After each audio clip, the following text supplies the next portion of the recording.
Hey everybody, this is Silverspook, and this is the continuation of the Neofeud 2 Steam release time party time of the party.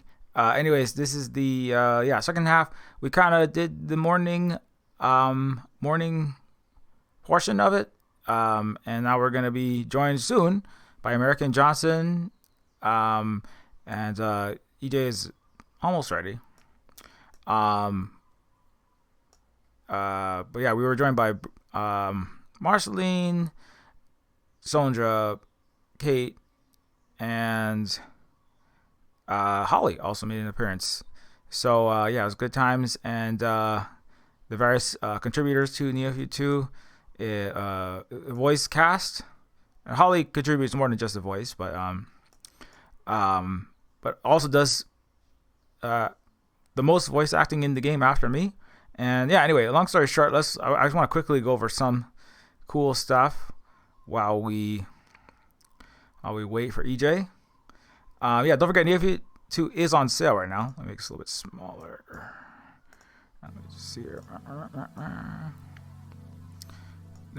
Move this over there.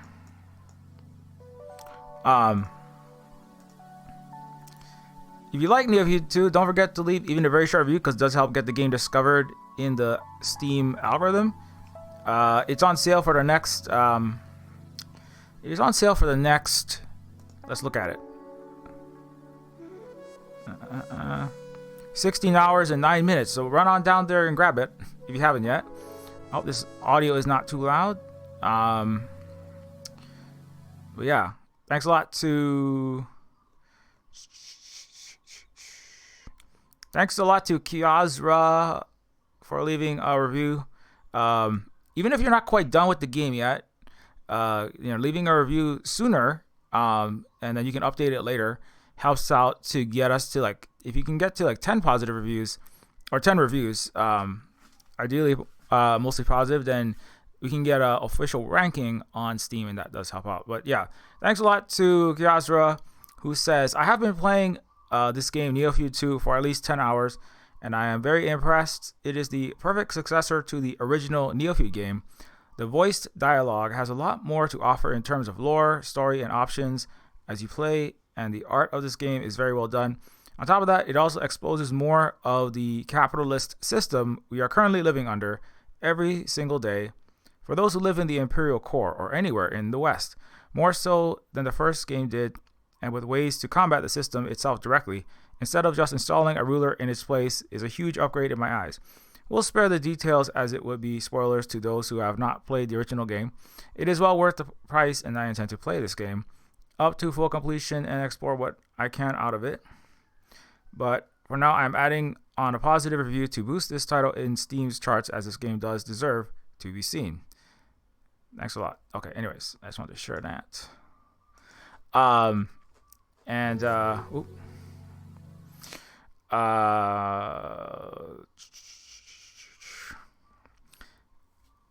so don't forget, if you like the game, do take some time to do that. Okay, let me see if I didn't break the internet.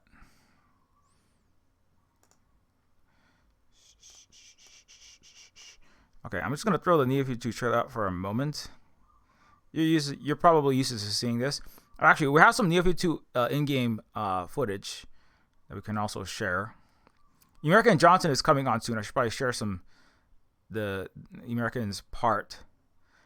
I wish I had queued up all that before I started this stream, but it's too late for that. It's too bad. But let's see here.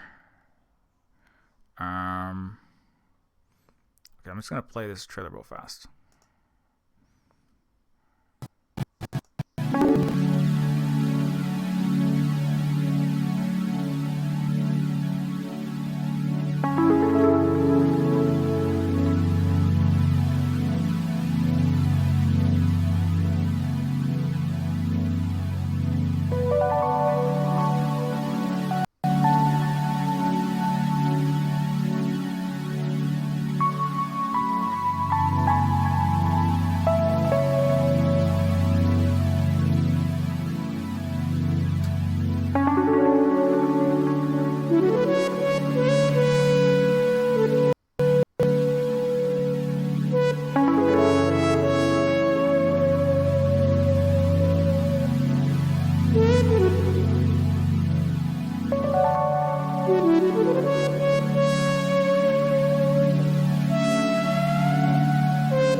Oh, sorry about that. One sec. Sorry, I've got multiple channels on. I can't hear you. Yeah.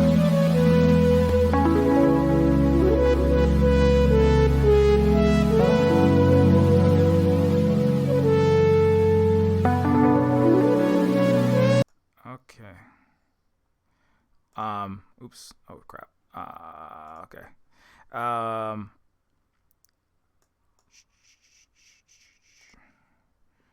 I'm in the wrong place. Let me turn this off.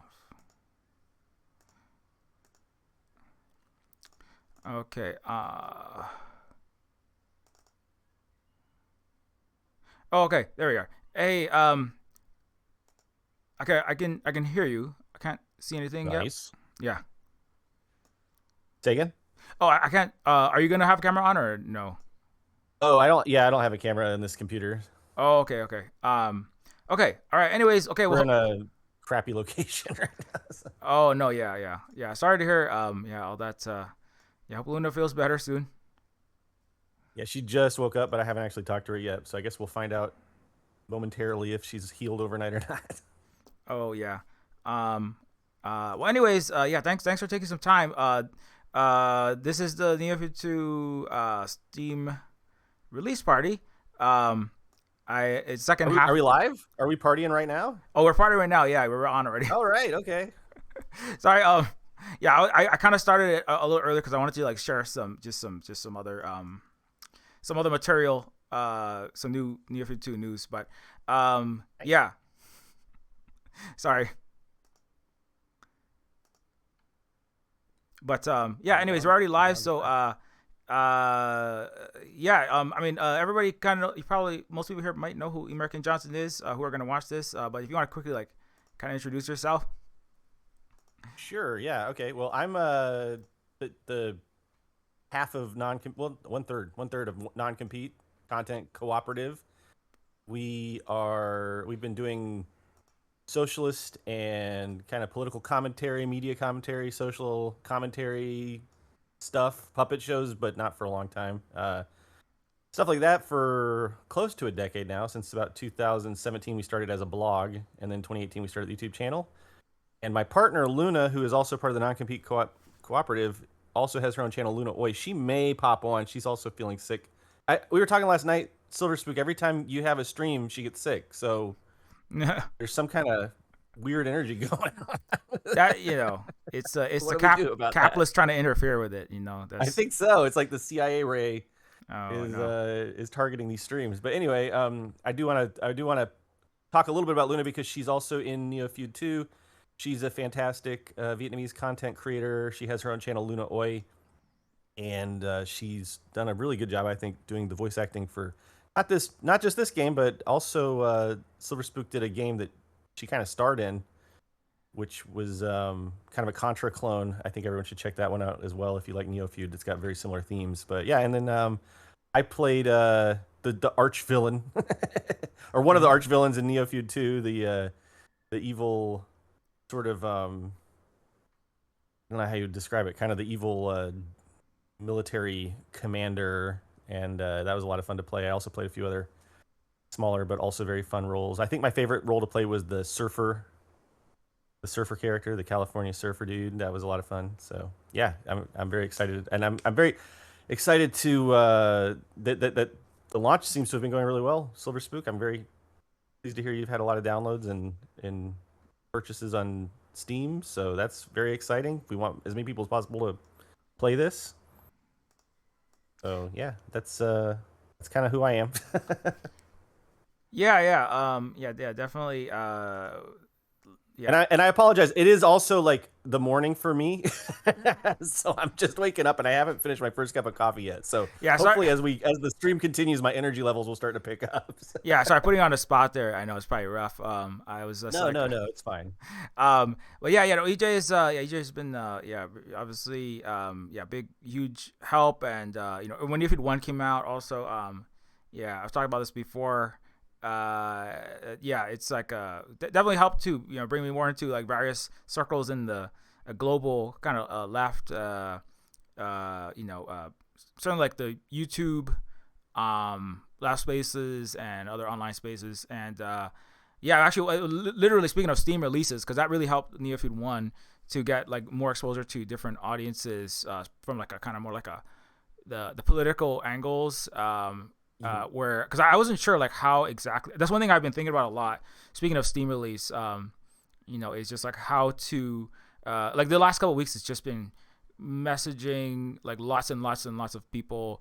Because like when I'm working on the game, because I do like writing, I do writing, music, art, programming, basically, solo one person dev for the most part. I kind of don't incredible what you've been able to accomplish, by the way. I mean, it's really, I mean, it does look like something that, well, I mean, I was thinking about it actually. Luna and I were talking about this too last night. Like the fact that you basically did what an entire team did. It's like if you break it down and you think about how many hours a team would spend working on this in like, if they did it in like a year.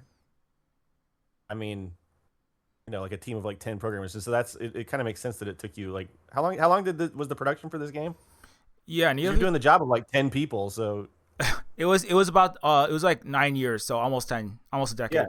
Yeah. So really, I mean, if you think about it, you actually did it pretty quickly. Because I think it would take at least 10 people to do this game within the span of a year. So you kind of did it under faster than what I would expect to be average. So record time there. Yeah. I guess that is kind of how it was. I mean, when Neofeud, it's a lot of it's like twice as long as the first one. The first one took me like 2.5, 3 years, and it is like a lot of work. It is kind of it's the way I make these Neofeud 1 and 2 is kind of I don't really know how else I kind of had to be done that way, just because sometimes when I'm trying to communicate things, it's very organic, the process. But I think like moving forward, I'm ready to like do more collaborative work. But partially it's just like I couldn't quite communicate to. I did have some people that were helping with writing and or music at various points. And I was just I just didn't quite know how to communicate exactly what I wanted or get, because they are kind of odd, very like surreal, kind of unique experiences, Neofeud 1 and 2, and so I just kind of got to do it. There's a few other reasons why I did it solo, but basically it's a lot of work. It's just a ton of work. I mean, just the voice acting. Just the voice acting was about a year to get the whole script compiled, get everybody auditioned, get all the lines recorded. You and Luna, of course, did amazing jobs. Just in case I forget to mention that, all your parts were super on point, and really helped to sell the. We were talking about, because earlier today we had Kate, and who plays Princess Karen. It's another major villain, and then we had Marceline and a bunch of the other major actors in it. We're talking about like the importance of having good heel, like a good villain, right? And so, so your general, just one of the characters that you did really well was the General Walker. That was the nasty. Yeah, he got promoted from Texas Ranger. He's not just karate kicking in Texas. Now he's like bombing entire galaxies. Yeah. No, it's funny actually. So I think I talked to you a little bit about this. We're working on a kind of a currently top secret project right now that actually Silver Spook is involved with a little bit. But we are working on something fairly similar. Like it's not a video game, but it's like a narrative thing that we're doing, and there's there are villains in it, and they're very obviously it's got similar themes because we're politically very similar. So the villains in our story are also like imperialist, sort of fascistic monsters, right? And we were talking about how difficult it is to balance it, because you want to make the villains and I think that actually like liberal media gets this wrong a lot. It's like you want to make villains that are interesting and like engaging and threatening, but it's very easy to like accidentally make them sort of like somebody you would sympathize with, or somebody you would that the audience might actually like, which happens a lot with like liberal TV shows. Like a lot of the times the villains are more interesting and maybe even more likable than the would-be heroes, so like that's something you have to kind of be really careful. I think you did a really great job with Neofeud in making the villains really interesting, but also like absolutely vile, completely unlikable people, so which makes it, much more useful as a political piece of communication. Yeah, yeah, yeah. Just yeah.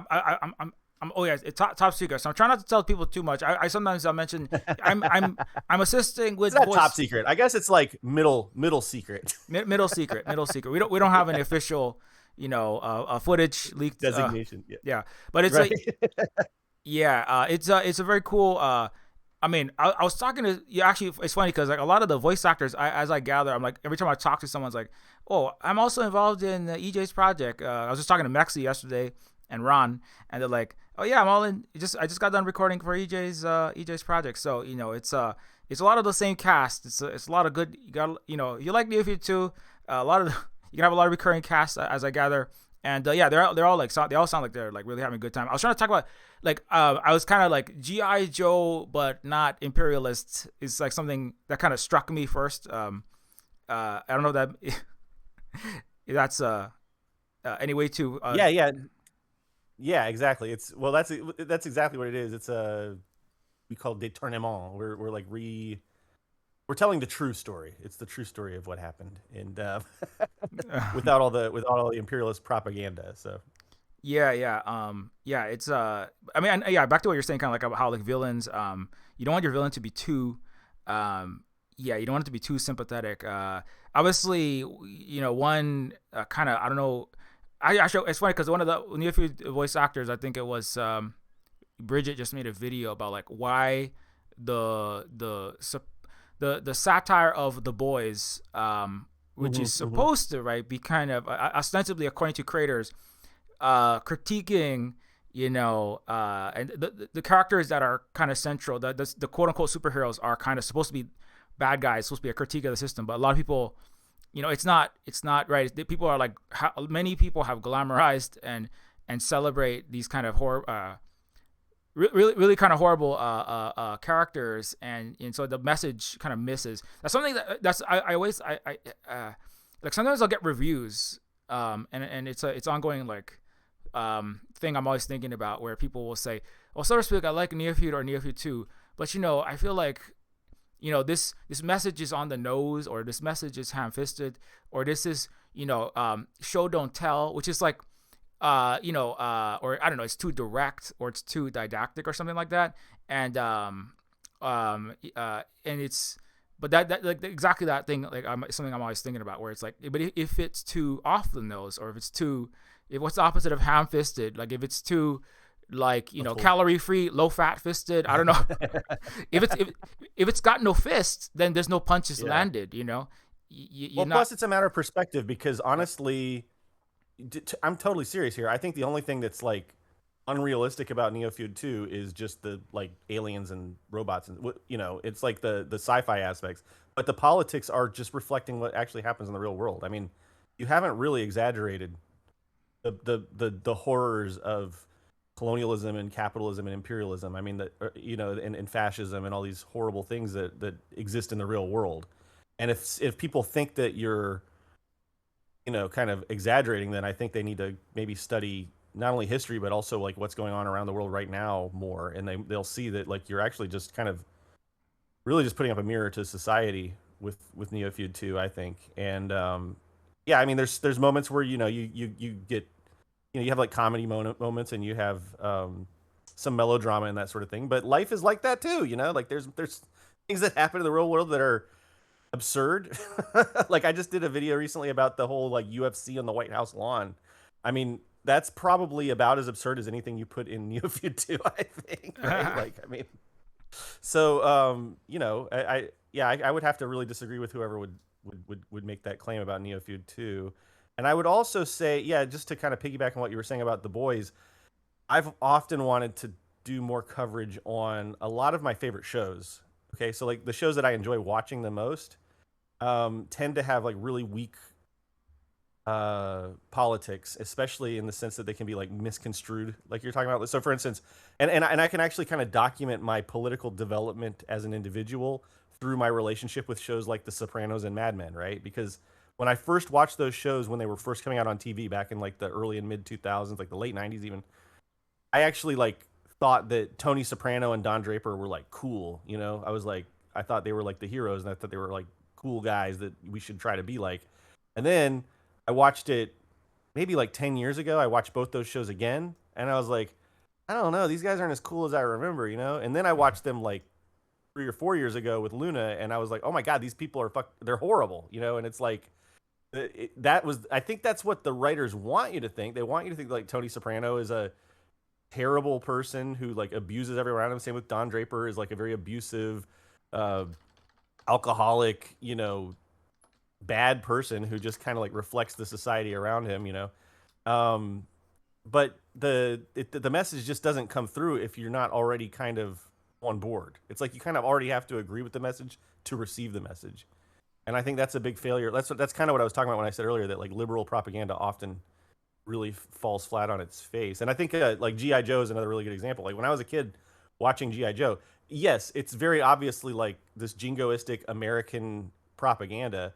But one of the things that they messed up with is they made the bad guys, quote unquote, Cobra, way more interesting and likable than the GI Joe characters. Like if you go back and watch the '80s Sumbo GI Joe series, like all the Cobra characters have like the cooler uniforms, way more like interesting voice acting, and like more character development. Whereas all the GI Joe characters are just like flat, you know, one dimensional, really boring characters. So there's so many ways you can mess this stuff up, right? I mean, it's a very like when you're doing like I think that what you're doing, Silver Spook, with these games, you're taking something that's already difficult, which is creating art, right? Trying to make art that's engaging and stuff. But then you're like taking it to the next level, to the level where it should be, where you're trying to give it a social function. Mm-hmm. And that makes it everything even more difficult because you have to like make it not only engaging, not only entertaining, which is already a difficult thing to do, but then you have to make it like politically accurate and useful and communicate the things that you want to convey.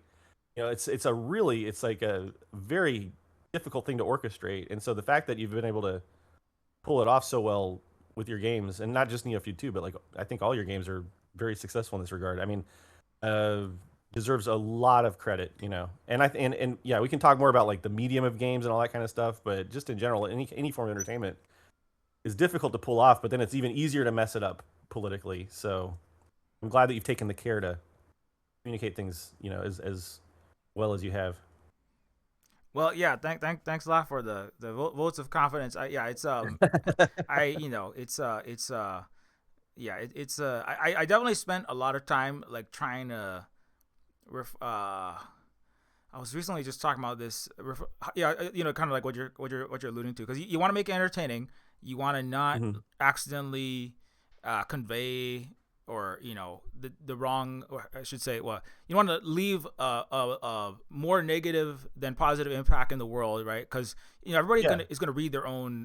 People are gonna take things how they're gonna take them. But I'm trying to like maximize, you know, how many people will be, you know, shifted in a positive direction, like how much needle gets moved in one direction. So like, or in the left direction, obviously. So I think, I was thinking about. One thing I was thinking about was like when the characters one thing it was actually like reading the Ayn Rand motion pictures screen guide for the preservation of American values. That was kind of like the blueprint for Hollywood, right? How to create a capitalist, imperialist dominated, you know, Mickey Mouse empire world, right? With through the silver screen. And I basically, you know, I've been through it like on like political, when I do like political educational type streams or threads and stuff, where it's like, you know, these are all the rules that were created by a literal anti-communist, right? That helped, you know, the Brzezinskis and the Kissingers and, you know, all the, you know, those people who wanted to construct this like capitalist world order. And one of the things was always, if you take it in the negative, it basically there's several rules. One of them is basically glorify individuals, denigrate collectives, glamorize the individualist enterprise.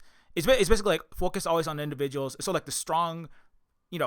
Also there's a white supremacy component to all of the, you know, these global systems, and so a strong white man with a gun, particularly like things like the cowboy movies that were, you know, kind of following this kind of these lone individuals with guns, usually men and usually white, and oftentimes, you know, shooting at native people, which is also kind of a metaphor for not historically is literally something that happened, but also kind of alluding to you're gonna have to go and fight the Reds, right, in Vietnam or in Korea or around the world. So anyway, and so all that like kind of together, I was thinking about how to do the absolute opposite of that kind of thing, where it's like how do you tell a story that doesn't glorify individual strong, like you have I know you recently put some videos about like great man of history and the problems with that. Yeah. So how do you make great collective of history kind of stories? And so anyway,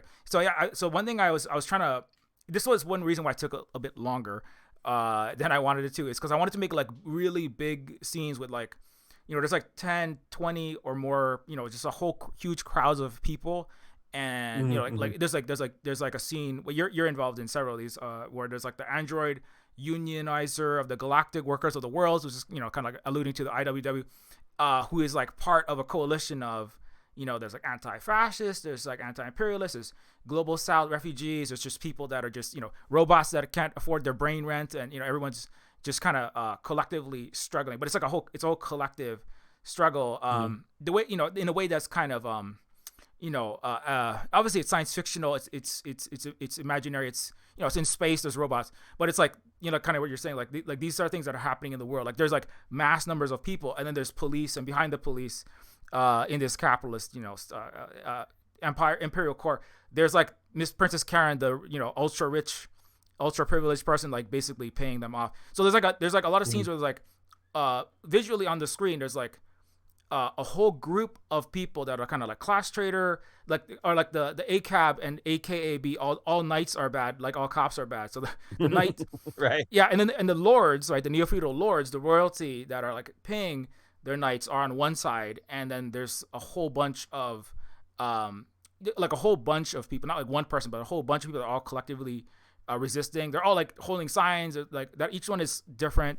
They're all different people, but they're all collectively fighting. And so Nostromo in that scene, the main character, is like I didn't want it to be like you personally, like like some kind of weird power fantasy. You personally saved the world, right? So it's like you're kind of in the beginning. Actually, you're kind of not saving anything. You're kind of hampering the world saving. You're kind of right. You're kind of your character's literally trying to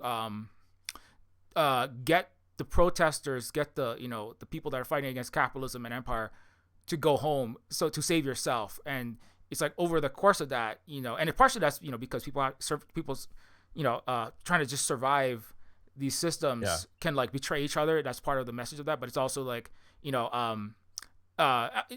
ultimately I want it to be like you have to kind of join and become part of this mass collective action, and you can support it, but no single individual can save it. And that's like it's difficult because when you do drama and storytelling, it's kind of like you have to kind of have individuals. We have to have characters that have ups and downs and sadness and happiness, and it's hard to do like a ensemble story. But one thing that did help me when I'm not going for a while, but I just Boots Riley's Sorry to Bother You, which I saw after Neofeud 1, which is a movie that I think like does a good job of there is a main character, he has a girlfriend, there's romance, there's his drama with his family, his drama with his personal drama with his friends, but like the thing that's actually shifting history or changing anything really seriously is like there's like a whole union struggle.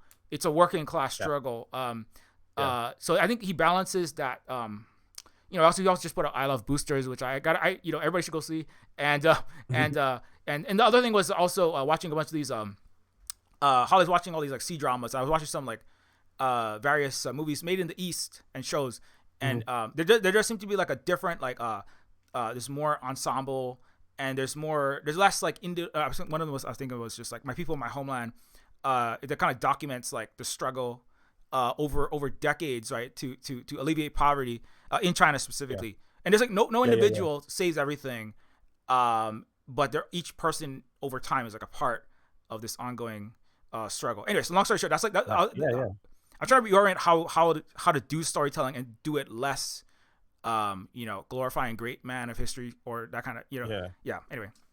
You know what a great movie is that I really think more people should watch, that really I think shows kind of the history making process really well, I think, is called it's an Irish movie called The Wind That Shakes the Barley, and it's about the Irish Revolutionary period.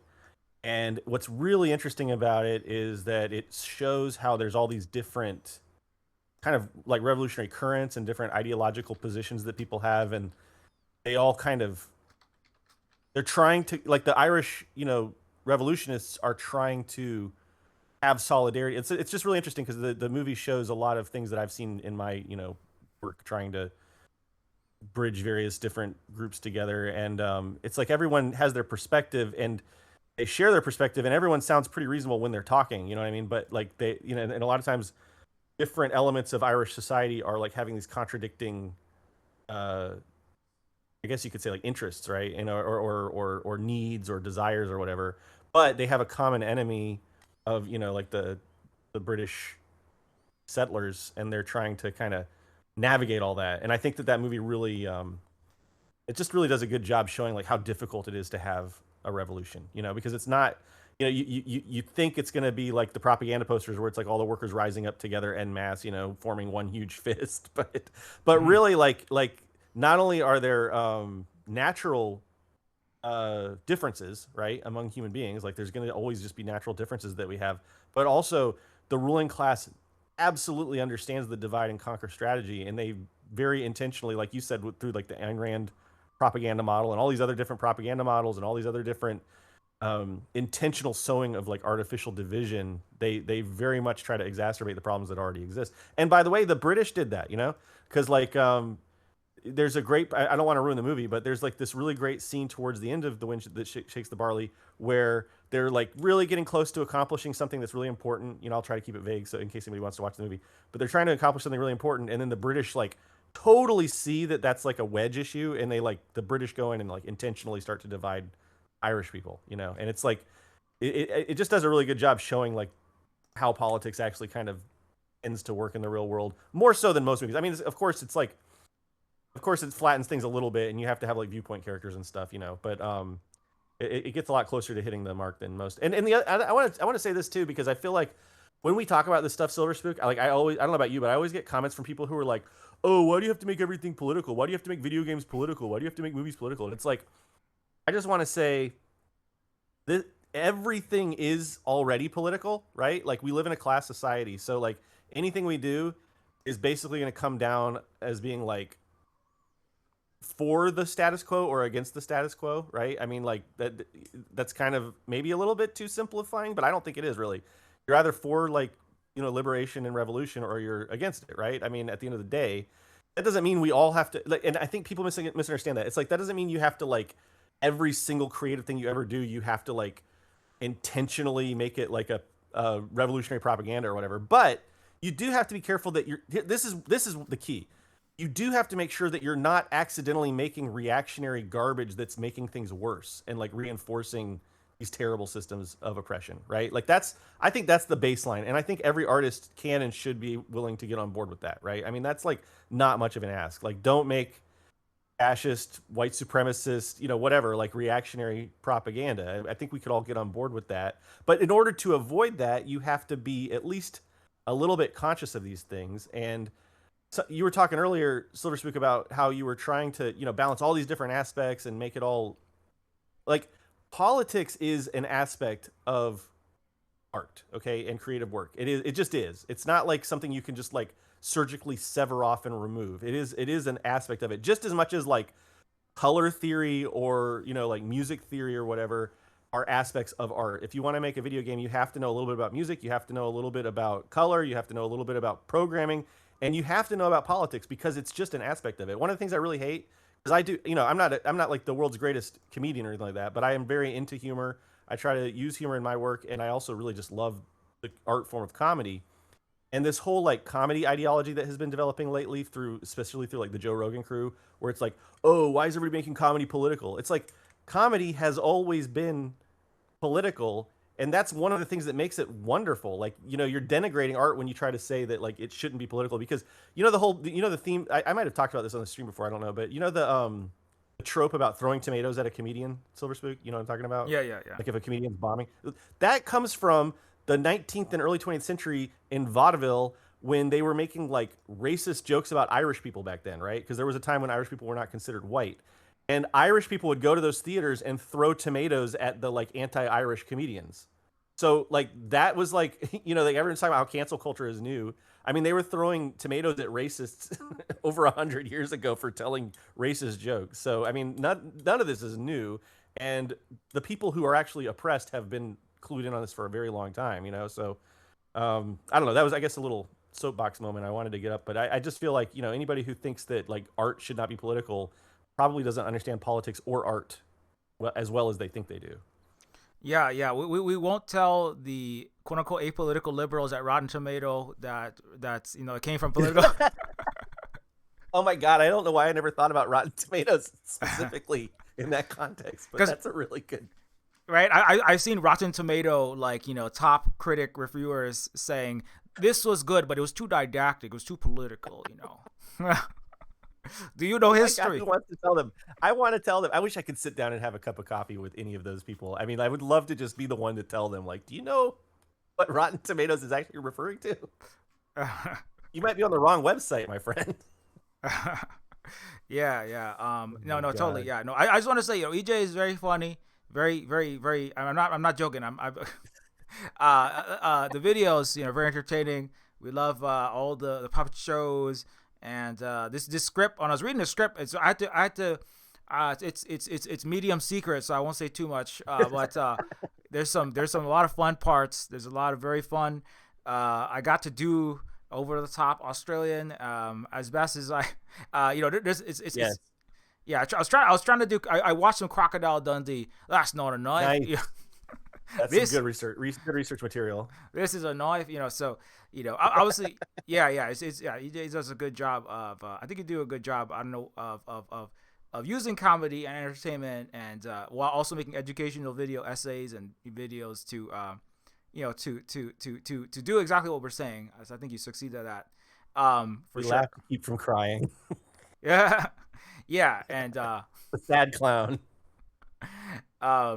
Yeah, but I mean, it definitely helped me to kind of clarify even a lot of things that I was thinking, because I'm in we're in Hawaii here, which is I talk about another just a little sidebar ad. I'm in there's already an article out on the non-compete blog, Medium. Oh, yeah. On Medium and Substack, yes. Medium and Substack, that's kind of profile. It's kind of a sneak preview of the documentary that's coming out, yeah. Yeah. So EJ's working on a documentary on me and Neofeud and where Silver Spook Games comes from, and how it's kind of like a lot about what we're talking about, how art is political and the art in Neofeud is directly related to experiences and coming from a left angle, and so yeah, so look out. Actually, everybody here probably already knows about that, but just in case, get Neofeud 2 and then go subscribe to the EJ's channel, and also go read all the blog posts and get ready for this new cartoon. Just in case somebody hasn't, I think most people do. Also, what's up, Manapua? Speaking of Native Hawaiians, we have another Native Hawaiian communist streamer is in the chat, currently playing through Neofeud 2. Finished Neofeud 1, is currently playing through Neofeud 2. So thanks a lot, Manapua. Awesome. Yeah. We actually just had a Hawaiians in the diaspora and in Hawaii kind of international discussion a few weeks ago, which is really interesting. Wow. Yeah. So that was really cool. There's actually a lot in common, even though we're very, very far apart. But one of the things is he's like, I wish that we had more like, it's part of colonization. It was like we wish that we had more, even more on the left side, Hawaiians that are, closer to us in politics. So, I hope that Neofeud 2 like helps. Not to say I need to guide though. I'm not the leader of the I'm not the leader of the Hawaiian liberation movement of any kind. Okay, there's other organizations that are way more active than me. But I just I feel like we like you and Luna, each have kind of like our parts to play and Yeah. because coming from a Hawaiian, one thing I was talking to Holly about this was like coming from a Hawaiian perspective. I'm also a queer person, so there's like kind of and I'm also I'm also an artist, but also I was talking about because we're talking about the need to like have both creative and also engineering perspective, because I do art but I also do programming, because we're talking about like some ways in which people misinterpret things, like obviously in the global sense, like Western perspectives and Eastern perspectives, like obviously there are like systems that are at kind of in a global kind of struggle, but there's also just kind of like things that just get misunderstood, and then also there's things that get misunderstood between East and West, but also like between like creative and artistic and like engineering mindset people, particularly especially when it comes to like things like the topic of the very complex topic of AI, where there's different views on what is creativity and the importance of arts and the storytelling and drama, and so being able to like kind of like bridge a lot of those things, and especially like bridging kind of like the politics of you come from the West, so you know this, right? There's kind of like what even socialism means, what left means, and even here in Hawaii, kind of like what a lot of people think of the Democratic Party or certain kinds of like nonprofits as the path forward, and so like but we're trying to talk about we really want liberation. We're gonna have to be dealing with the empire, the capitalist system. We're gonna have to deal with a lot more than just kind of getting sucked into the two-party system or the various kind of like cul-de-sacs they set up to kind of waste or waste your time and energy. And so so I'm kind of rambling a little bit, but and Luna Oi for sure also is a big help with that, because that's one thing. Just one more dovetail in case we don't get Luna. I just want to say Luna does an amazing job. Also, Luna does an amazing job showcasing.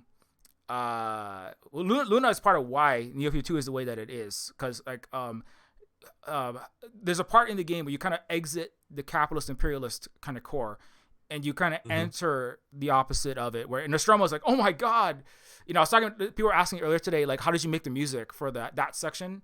Because like, and I was like, in the Neoliberon and the Utopian Empire, which is kind of like America.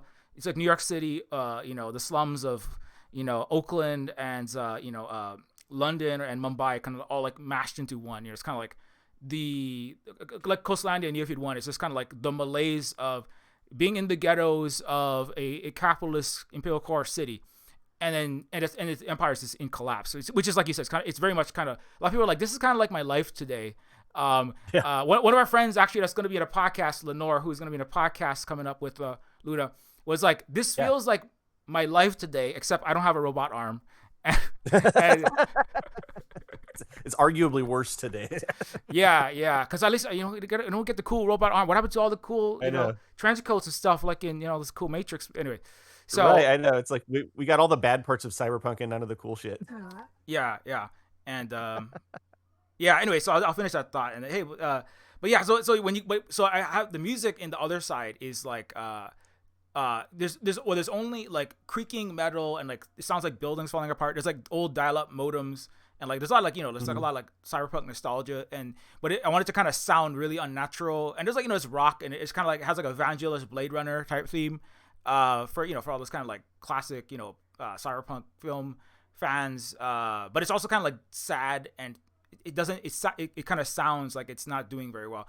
And then when you go to the other side, it's like it's like 2001 A Space Odyssey kind of crossed with like a lot of like just like various world cultures, and there's lots of natural sounds like there's water and there's trees and there's sheep, actual sheep, not electric sheep like Do I Jersey Sheep of electric sheep. There's like literal bang and birds. So because that's one thing I was like, I really wanted to sound completely different. Like this is a place where nature is thriving, like there's technology, and humans and other conscious beings are thriving, and there's a diversity where in the other side everyone is kind of like being forced into this kind of imperial monoculture, and on the other side there's like lots of there's like the various Asian, Hawaiian instruments, world instruments. There's like taiko drums, and there's like it's just kind of like a more plural place, and also a place full of nature, but also has like warp the sound of like what could be like warp gates and So it's kind of like but it's also like it's a communist, it's a successful indigenous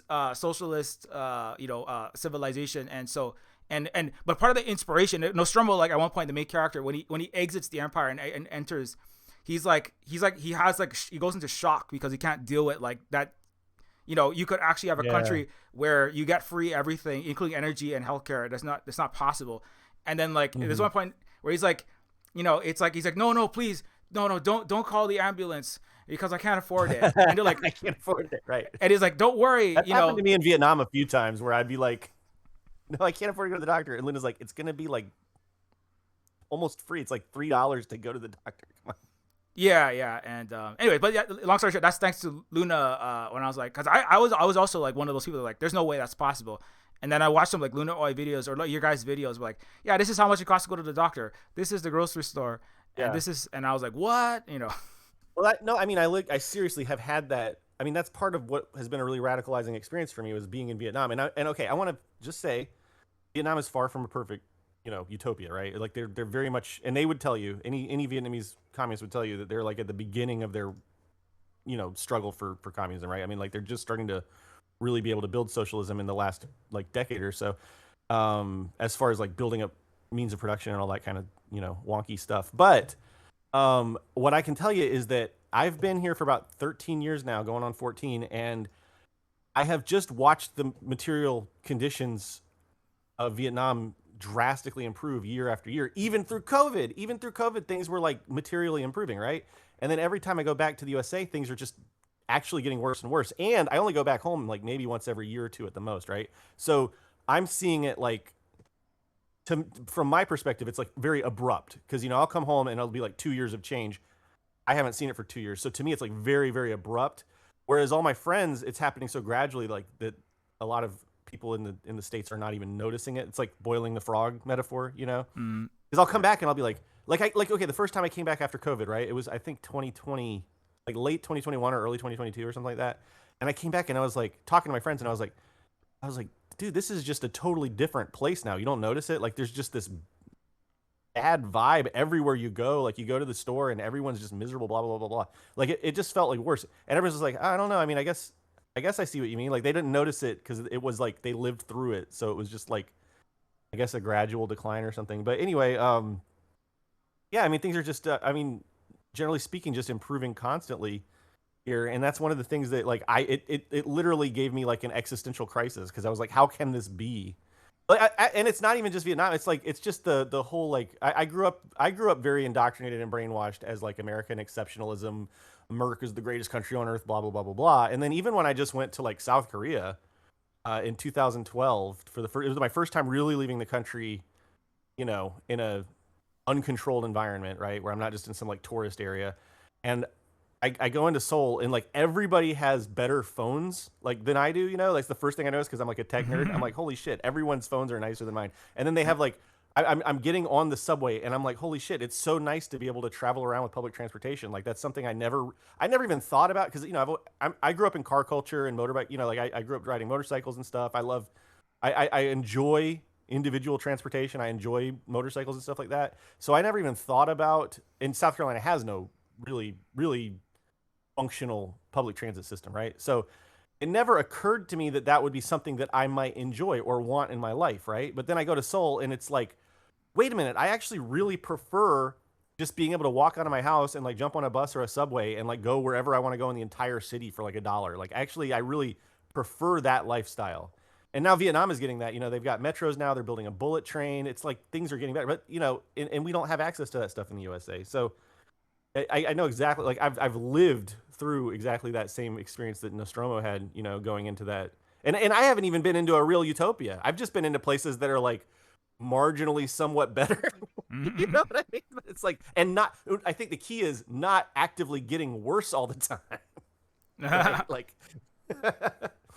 I also want to go back to what you were saying earlier about. So I think this is a really important point you're making, and of course, like, I can't speak for the experience of being, like engaged in indigenous labor. I'm not an indigenous person. I'm not, involved in that side of things. But from the socialist communist side of things, I think something you said really resonated with me, which is that like you don't want to present yourself or try to act as like you're leading, like you're like dragging everyone to like force them to your perspective. But all so in the Marxist framework, we would call that commandism, right? We don't want to be commandists and like force people into a place that they're not ready to go. But we also don't want to be tailists, which means you're like following the most reactionary, terrible elements of society, right? So you have to kind of like thread the needle between commandism and tailism. And I pulled a quote from Ho Chi Minh, if you don't mind me reading it.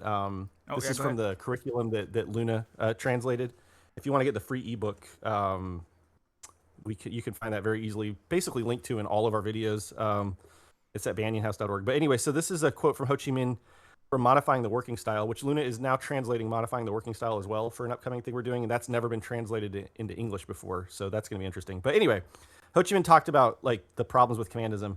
He wrote, "We must always converse with the masses and make sure that we are understood by the masses. This means we must show the masses that we are accountable. If we have bureaucratic manners, if we only command the masses, that means we are not accountable to the masses. In making this mistake, we turn our commands into a wall that separates the people and the government from the masses, or the party and the government from the masses. And the policies of the party and the government become detached from the needs of the people. Therefore, we must ask for the masses' opinions on everything. We must always converse with the masses and make sure that we are understood by the masses. But we should also not just blindly do whatever the masses say. We must compare different opinions carefully and analyze the class conditions that lead to those opinions. Find the contradictions in those differing opinions to see what is right and what is wrong. Select the right opinions, present them to the people for discussion, and then repeat this process to gradually raise the people's awareness." Which I would say, as an aside, Silver Spook, that's what you're doing with your game to some extent. You're raising these opinions for discussion and for consideration, by your people and by the people at large, right? Last line. "We absolutely should not follow the tail of the masses, but we must gather the opinions of the masses and utilize them in our leadership. We must take the people's way of comparing, considering, and solving problems and turn it into a way of leading the people." Now, that is advice to like political party cadres, but I think it can very easily also be conveyed to our fellow artists.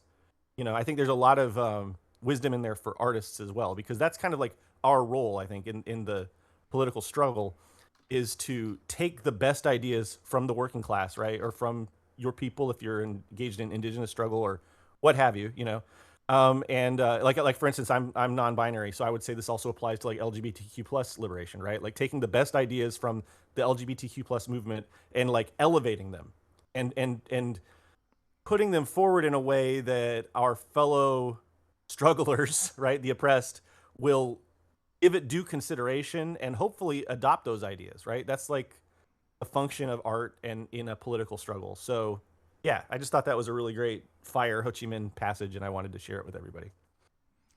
Yeah, definitely. Thanks for that. And do check out the Luna is doing very important work, and EJ also helping with that translation and getting Luna just finished part 3 of the curriculum, which is political economy, and that is a fairly condensed form of it's basically like Capital 1 through 3 by Marx and like several works by Lenin on imperialism, all condensed into one book. And it's very difficult because there's like actually math and shit in it, it's economics, right? So it's very difficult.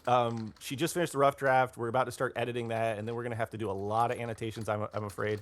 So it might be a while before part 3 comes out, but we are working on it. So but yeah, Luna's doing a great job with those translations, and I do highly encourage folks to check those out. The ebook is free. Once again, remind everybody.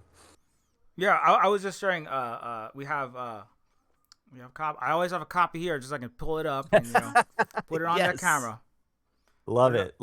Yeah, that's my copy is bootlegged. Actually, we had to bootleg our own book because, which you can do, by the way.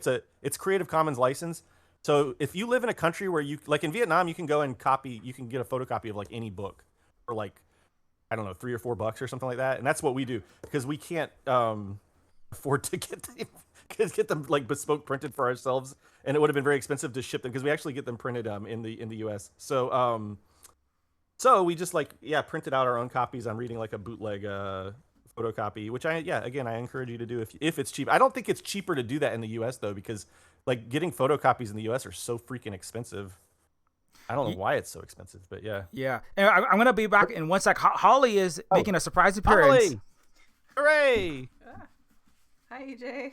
Holly, I feel like it's been forever since we've spoken. Hello. It has been forever, yeah. How are you? Well, I kind of know I'm good. how I you are. am I think I think the microphone's a little high for you. I'm having a little hard time hearing you. Yeah. Oh, sorry. That's okay. How do I do this? Oh, there we go. What's going on? Are you feeling yeah, I hear you better now. Okay, Are you good. feeling how are you feeling about the Neofeud 2 release? Very, very excited about the Neofeud 2 release. I know, think it's isn't it going great? really well. We were talking this morning with some friends on the first half, and we were talking about how we were coming up with the different voices and stuff. So I know you got to you were one of the, like me, you got to have Chris was helping you like in real time with the voices. So that was A live direction. Yeah. live that direction. was fun. Yeah. Yeah. Yeah. It was I mean, I don't know how I would have done it without it, because I'm just not I'm not like a natural. I tell Luna all the time, I never wanted to be on camera. That's not my dream. I don't want to be like a performer. You know, I do it because like I don't have the funds or the resources to like pay someone else to do it for me, you know? So like it's like if I win the lottery, the first thing I'm doing is like replacing myself as the on-camera person. But anyway, yeah, I know, like Chris helped a lot with like getting me into character and helping me find the right decisions and all that kind of stuff. It's not something that comes naturally to me, but Yeah.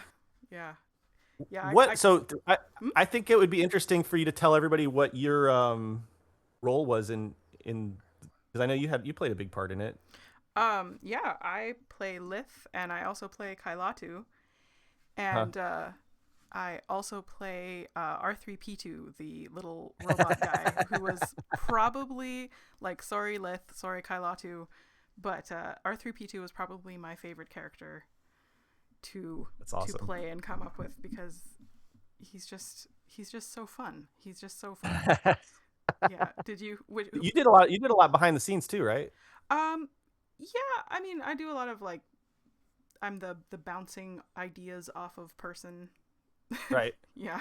Well, I don't know. I think don't sell yourself short. I know for a fact that like, because I've done a lot of streams with y'all, and you're doing a lot of that like kind of yeah, for the stream stuff, logistical I do a lot stuff. Of background stuff. Yeah.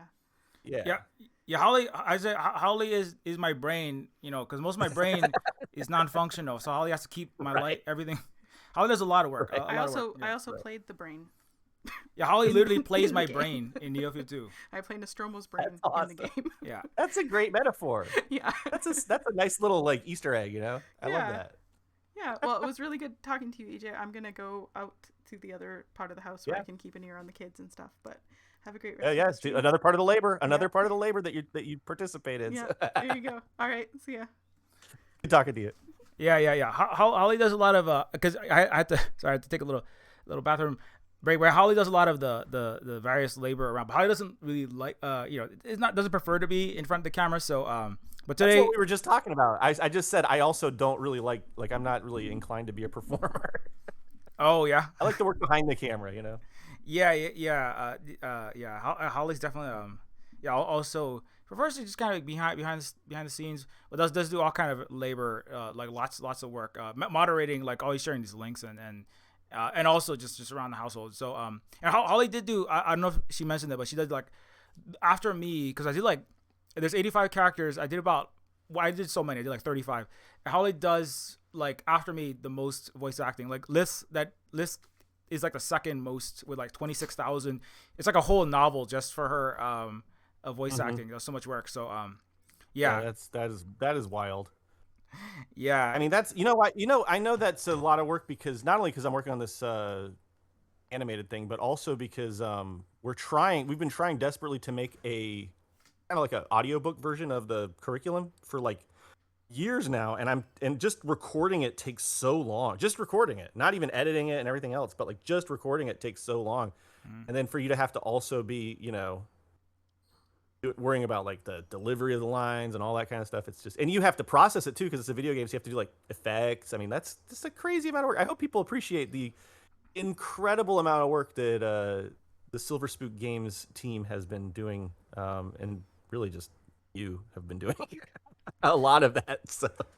Yeah, it's going forward. One of my lists of things. What I as I mentioned, kind of like in the last couple weeks, like one of the things I wrote down was, it's again all capitals in red. Like, don't stare at the Steam analytics like 24 hours a day, and worry about money and worry about clicks all day because you gotta like move on with your life. Number one, right? But it's kind of like because I mean, if you release a YouTube video, right, you're kind of like, oh my gosh, I spent a lot of time. I hope this does well, right? So.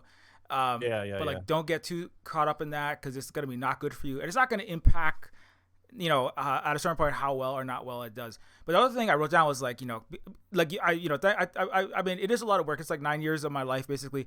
Neofeud 1 plus Neofeud 2 is about 12 years of my entire it's just so much energy. It's probably I once calculated. I was like, if I was being paid a full salary, like the median like game developer salary, it's like 50,000. I forget a year.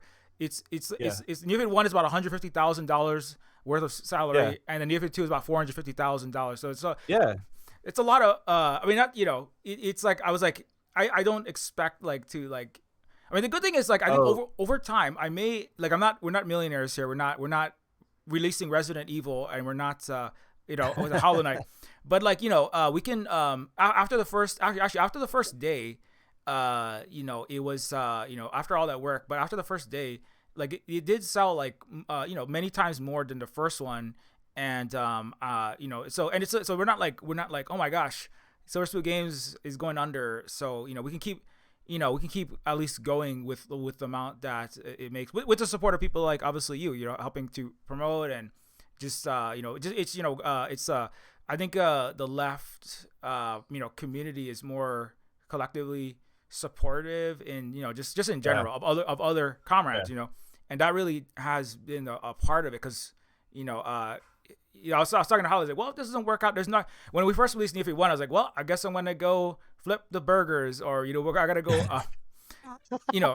no shade to burger flippers, but it's kind of like we gotta pay expensive. Hawaii is like a magnitude bigger cost of living than the rest of the U.S., which is very difficult. So it was rough. So I was like, but anyway. So long story short, it's a lot of energy, it's a lot of time, and trying to get back to what you're saying. Yeah, the other thing I wrote down was, but I do kind of want I'm trying to do more I want to do more collaborative things a little sooner going forward because it is just like a lot of work in editing, like you said, going through like it's just 1 year, like just collecting every single line. There's like 140,000 words of dialogue plus, so it's 700 pages. It's like I said, it's like 3 Asimov books. It's crazy. Like the entire Lord of the Rings. It's almost the Bible, like the Christian Bible worth of words. It's a lot of words. Not that I'm writing the anti-imperialist work of scripture, but like I mean, it's a lot of words. So it's a lot, and it's not. It's all pretty. It's pretty complex. I mean, kudos to everybody. Also, I just want to say that in case I forgot. You guys had to pronounce you got to say things like superpositor and get in the discombobulated. You got 25 made up words. You got the techno babble, and then you got to also be conveying the emotional points because it's got because some people ask like, Silver Spook, when are you gonna get Neofeud 2 translated into these 90 languages? And I'm like, oh my gosh, getting this in English was like, oh my gosh, so much work. I don't know when I don't know. It's also got full voice acting. A lot of games nowadays, because it's easier to get, if you just have no voice acting, you can translate a little faster into lots of other languages. So apologies to everybody I know somebody just asked on the forum, can I get Neofeud 2 in Portuguese? I apologize, I don't have Brazilian Portuguese for you, but it's just a whole ton of work. And I happen to know that there is a large number of enthusiastic socialist Brazilian folks out there, and I'm sure one of them is chomping at the bit to assist in doing a Portuguese translation. So. Yeah, I just want to there is a way, there's a thing there are the Adventure Game Studio engine, which is this old it's an old engine. It's not like a big modern Unity or Unreal engine, but it works for what it does. And you can do people can do fan translations. You just create one, and then you just it's kind of like it's almost like like subtitles for movies. Like you can just somebody can create one, and then it just like subs out, right? Japanese or whatever language subtitles over that. So I know that's something people can do. But in terms of like official full translations, I don't know about that. What if we become not that I want to become EA or Capcom, but we don't want to become a capitalist corporation. We're just Silver Spook, Native Hawaiian, cooperative, no CEOs here. But if for some reason that I would love to have more in the future, more access. Some people keep talking about Neofeud. Mexi wants a Neofeud 2 TV show or movie, and that would be really that'd be really cool. That would be great. We should talk about that. We could collab on that. Yeah. We'll definitely look into that. Until then, I'm working on a Neofeud 2 playthrough. If anybody, one other thing I'll say is, if anybody else does, if you do get Neofeud 2, which it's on sale for the next 17 hours and counting, so go to Steam. Oh my gosh, the clock is ticking. Yeah, you got to get down there.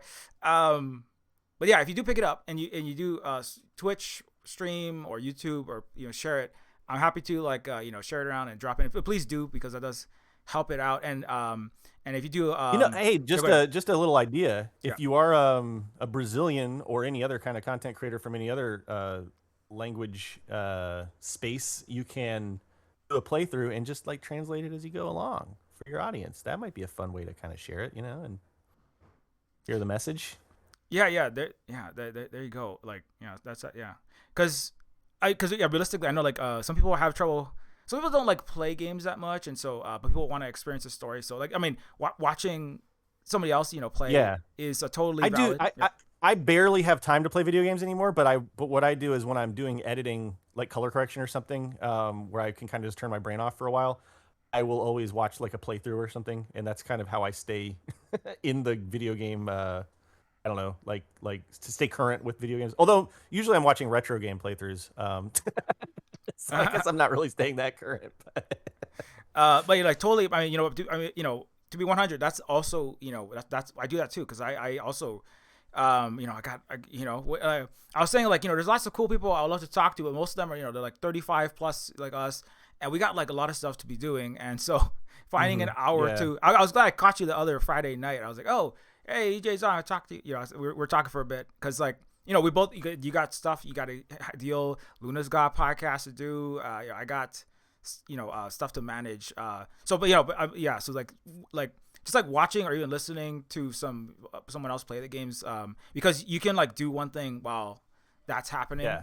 That does help. Yeah. I will say this: if you're a person, look, we're all struggling in this economy and everything. But if you do watch a playthrough of Neofeud 2, and I'll say this on behalf of Silver Spook, so that Silver Spook doesn't have to say it. If you enjoy the playthrough, but you don't actually like download and purchase the game yourself, maybe I don't know, you have a Patreon or something, right, Silver Spook, so people can support.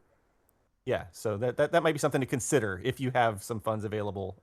Support Silver Spook games, even if you don't play the game. If you like enjoy watching somebody else play it, maybe throw a few books at Silver Spook so that more stuff can come out in the future for you to enjoy. It's greatly appreciated. Any amount of support. Because I know some people. Somebody just told me. Speaking of people being in a rough spot. Somebody was like, "I need a few dollars, please. Can you spare some few dollars so I can like eat somewhere in a western city?" So you can guess like they're in a bad spot. But there's somebody who has like been a long time support. Like they always like share, and they're always like help spreading the word about things. So I was like here's I basically here's a copy of the game. Just like can you like play it like and share it with your friends, like just like because there's somebody who also streams, so like can you stream it, because that will at least other people will discover it. And even like when people like actually play games, because Steam is kind of like I haven't been as active on it. I'm getting a lot more active now because just releasing it, and I'm like, oh yeah, the way it kind of works is where people see other people playing things, because there's so much out there. There's like, I mean, that's another thing. There's like 60 games come out a day, 50, 60 on Steam alone, and there's like so much. And so discoverability, or people like finding things they want, is a whole difficult. I mean, I find it can be tough. Like there was like Steam Next. Like in the Games World Steam Next Fest, which just happened this last week, there were like multiple thousands of new games in 1 week that all just like dropped demos, and like it's just difficult. So So if you are a especially with stream, all the AI slop, oh my gosh, yeah. flooding the freaking platform. I mean, yeah, Discovery has become a nightmare for everything now. Yeah. So when people, yeah, so that's where it's like, so if people see, oh, this person that like curation. I know there's like formal curators on Yes, Steam. thank you Yeah. for saying that. Yes. Okay, keep going. I want to hear what you're gonna say. Yeah. Yeah. I'll wrap it up. I have more to add, but I want to hear your thoughts. Yeah. So because so actual formal curators of different kinds. Because people who are like, I like retro. You're saying you like retro point and click adventure games, or I like retro fighter games, or I like modern FPS. And of this kind of bent, and there's various people that there's a lot of curators, but the curators are important because those people can say they take the time to kind of play through a lot of games, and then they can share, and so it helps the people to not have to, because I was listening to another it's actually the creator of Fallout, Tim Kaine, was saying, like, because one problem is that when you have this explosion, even before there's the AI slopification problems, there was also already a lot. Now there's even more. Yeah, there was slop before there was AI slop. Long before there was AI slop, there was just slop. Yeah, there's just normal human slop, and then there was machine multiply slop. And so it's kind of like so people can just burn out trying to find new things, and just kind of I give up. I'm going to go on and do something else. And so that's a whole real problem. And so long story short, it happened to me a couple times. Oh yeah, there's a few times when I'd be like, okay, look, I got the weekend off. I'm going to play a video game, and I'd sit down, I'd try to find something, and I'd be like, man, I'm just gonna go do some yard work or something. Yeah, right. It's because the yard, there's one yard. You know what you're gonna get. It's got grass, some carrots. Yeah. No analysis paralysis involved with that. Yeah. Yeah. Because just analyzing, it's like, what am I gonna do? And like I run into that. So that's where so people who are like even on a small scale, I'll wrap it up. But when people on a small scale, I'm trying to get Casey. There's this one Casey Explosion. Everybody says you got to get this person. Yeah. They're a good curator of games. And they have left politics, and you got to get Casey Explosion. If anybody knows Casey Explosion, please don't harass this person, but kindly and politely, put in a good word, and legally just suggest. Ugopnik is another left streamer. I think is friends with Second Thought, so everybody can get. I don't know Ugopnik personally, but I know people that know Ugopnik. I can try to help you with that low key. Let's talk about that after the show. Yeah. Yeah. It's like obviously we can't demand anybody else do anything, but it's kind of like if somebody, it's kind of like if everybody says, hey, you should probably check this out, because they got a lot of things. They got a lot of things to be doing, and because it really does help because those people can then like it's kind of like that person is like vouching for. There's a lot of stuff out there, but you want to take a look at this and to not waste your time with that discoverability problem. So even if you are somebody that does Twitch stream it, that's I know it took a long time to wrap it up. That's why even on a small scale, like seeing people's Steam friends playing something is really becoming even more a good way and an important way, or just even not just on Steam, just in general, like that person to person grassroots referring to various art and entertainment is like really important. Anyway, sorry, I just went on for a long time. Yeah, I've already begun the Machiavellian conspiracy to get Ugopnik to play your game. So I've already sent off a couple of messages. So hopefully we can make this happen. But okay, so I don't think I have any connection to Casey Explosion at all, but I'll it won't hurt to ask around. But anyway, no, you really struck a chord with me when you started talking about curation, because that's something I've been thinking about a lot lately, right? So I've got a little spoiler alert, but our upcoming video, probably the second or third video from the next one that comes out, is going to be about the dead internet theory, if anyone's familiar with that. But basically it's the idea that like since around 2016, the internet has been mostly not human, right? So it's been either bots or not. When I say not human, I mean like not normal, everyday, real authentic personalities, right? So it's like for a long time it's been flooded with bots and sock puppets and bad actors and like cops and CIA agents and all kinds of different agent provocateurs, right? Advertisers, corporate accounts, all this kind of stuff, right? So the idea is that the internet has been dead for like over a decade now, and I kind of subscribe to it, but I also think that like there is potential, and I think that probably what's going to happen is, if you've noted, I don't know about you personally, but I myself and a lot of people I talk to, we've kind of retreated from the like hellscape of Twitter and Facebook and all these like public timeline platforms to chat groups with people that we actually know, Discord servers with people that we actually know and trust, like, folks that we can actually talk to, that we know that everyone involved is a human and we all know who everybody else is and all that kind of thing, right? So it's kind of like there's this kind of like, I don't know, it's not really a dark web, but it's almost kind of like this like unnamed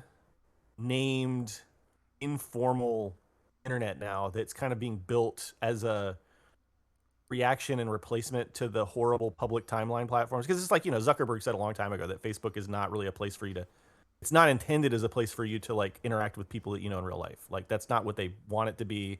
It's not what they've built it as for a long, long time. Like when I was in college, I was one of the first people on Facebook actually, like in like 2002, 2003. And because back then you had to have a .edu address and they were only letting certain schools in, and University of South Carolina, where I went to, happened to be one of them. And in those days, Facebook was just an extension of the dorm room. Really, it was like the dormitory. Like everyone I knew on Facebook were like people I went to college with, and the only things we posted about on Facebook were like, "Hey, we're doing this thing in the common room. Come down and have some popcorn, whatever." You know what I mean? Yeah, yeah. And back then, it was like actually really cool. Like it was a very fun. It was an amazing experience to do, like as an 18, 19, 20-year-old college kid.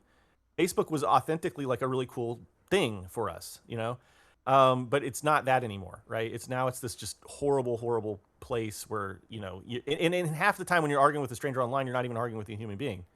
You're arguing with a AI bot or somebody who's running like 20 sock puppets, for some kind of weird psyop for some weird entity or whatever. You know what I mean? So like, it's a waste of time in a lot of cases to just like have these flame wars with people on Reddit or Facebook or in the YouTube comments or whatever, So the reason I bring all that up is because I think that human curated, like, because back in the old, like you're old enough, Silver Spook, to remember like the '90s internet, right? Oh Were yeah, you yeah, online in like the '90s? Okay, yeah, like AOL and CompuServe era, right? yeah. So like back then, everything was handmade and everything was very kind of human, right? So like a lot of the things we had back then, I think, are due for a renaissance. And I'm talking about things like remember Yahoo used to be a completely hand curated archive. Like it used to be when you searched on Yahoo, there was nothing on the Yahoo index that wasn't placed there by a human being. And there were like thousands and thousands and thousands of websites. And obviously it was like a corporate platform. It wasn't perfect or whatever. But I never searched Yahoo back in those days in the 90s and felt like I have no idea, like is any of the stuff even going to be relevant? Like the way the Google works now, you don't even know, like 90% of the time you're not even getting something relevant to what you're trying to search for, right? Yeah. Back then, you would at least get stuff that was relevant and like you could kind of more or less trust that it was like a human project that you were looking at. And these were all websites that were handmade by like people that were just nerds and really wanted to share something with the world, right? So I think that like I would love to see. This is just I don't know. I'd love to see more stuff like this. I'm just throwing this out there and like hoping that it will manifest, in a very idealist way, I guess. But I'd love to see more like hand curated like links pages and archives and indexes of like web pages, and I'd like to see also like web rings. Remember web rings? Oh yeah, yeah, Those were yeah, so yeah. cool. It was like they used to have this thing called a lot of people who are like under 30-ish probably don't have any idea what I'm talking about. So a web ring was this thing where if you had like your own little web page that you made, right? Say it was about like I was a big nerd, so I was reading a lot of pages about like role playing games and stuff. So say you have like a BattleTech or a Shadowrun website, right? You would have like the BattleTech web ring, and it was just literally like a little app that was built into the website where if you click next, it'll take you to another BattleTech web page, and then if you click next again, it'll take you to another BattleTech web page. And it was just like kind of it wasn't quite random because it would be within the scope of the theming. It was like a really cool way to just discover interesting little web pages. I'd love to see more human made stuff like that on the internet. I think we're due for like a human art, human web renaissance. I don't know exactly. I'm not technical enough to build it and develop it, and I'm also not the only person talking about this stuff, obviously. But I do hope that if you're a person that's like a tech enthusiast, and I know a little bit, if anybody has an idea for a project that they think would be useful, I know how to do some stuff. I could do some like front end programming and stuff like that. I can do like graphic design and all that, so like I can participate. So if anybody has ideas for that kind of stuff, I'd love to participate. If anybody has organizations that are trying to build human art, I'd love to hear about it and help signal boost it and stuff like that. But yeah, I mean, I think that the Facebook, Twitter, even YouTube. I mean, I'm sorry, but YouTube is like a dying platform too. I mean, have you noticed this, Silver Speaker? Like Luna and I talk about it constantly. It's only gotten worse and worse and worse over the last like 6 years. Like they haven't put in a single new feature that actually like interests us at all, but they have made a lot of things substantially worse, you know, and especially in terms of discoverability. And yeah, it's just yeah, I think I've gone on long enough, but yeah, yeah, we can do better. We can do better. no, yeah, for sure. Like it's definitely, yeah, I do know what you mean. Like all the corporate platforms, the big platforms, yeah, they have been, yeah, getting and crap escaped. You know, they have had normal capitalism happen to them. I think partially. It's just, you know, it's just like they're extracting more money, and kind of like utilizing extracting more money. I get comments about our videos now, and they're like, "Why are you putting so many ads in your videos?" And I'm like, "Dude, we have it set up so every video has one mid-roll ad. If it's over like I think 10 minutes or something like that, we have it set up so we have one mid-roll ad. The only reason we do that is because we noticed that if you have like no ads on a video, it just doesn't get served, right? So like I hate it, but we have to have at least some ads on our videos to like have people actually watch them. But YouTube just ignores that. They'll just flood our videos, and I think it has something to do with like the fact that we're talking about like subjects that most advertisers don't want to advertise on. So I think they have a lot of advertisers that are just like, and it's always like trash ads showing up on our page too. It's always just like weird, like AI scam shit, like grifty shit, you know, and we don't have any real control over that. We could turn off whatever advertiser, but there's like so many millions of people trying to flood that space. You know what I mean? So anyway, my point is we don't have any control over the ads. We don't have any control over, you know, we say we only want one mid-roll, and then they'll put like 20 mid-rolls on our videos without our consent. You know, it's like, it's really a nightmare platform. I'm sorry. You just... oh, yeah. No. It triggered me a little there. Yeah. No. It's yeah. No, I'm sure it is. I mean, because you know, EJ and Luna's yeah, their main, you know, well, a major part is YouTube. Like for us, like we have a Twitch and YouTube channel, but you know, for Silver Spook Cooperative, and you know, for myself, and we mostly I spend most of my energy in video games, which you know has its own issues, but yeah, definitely.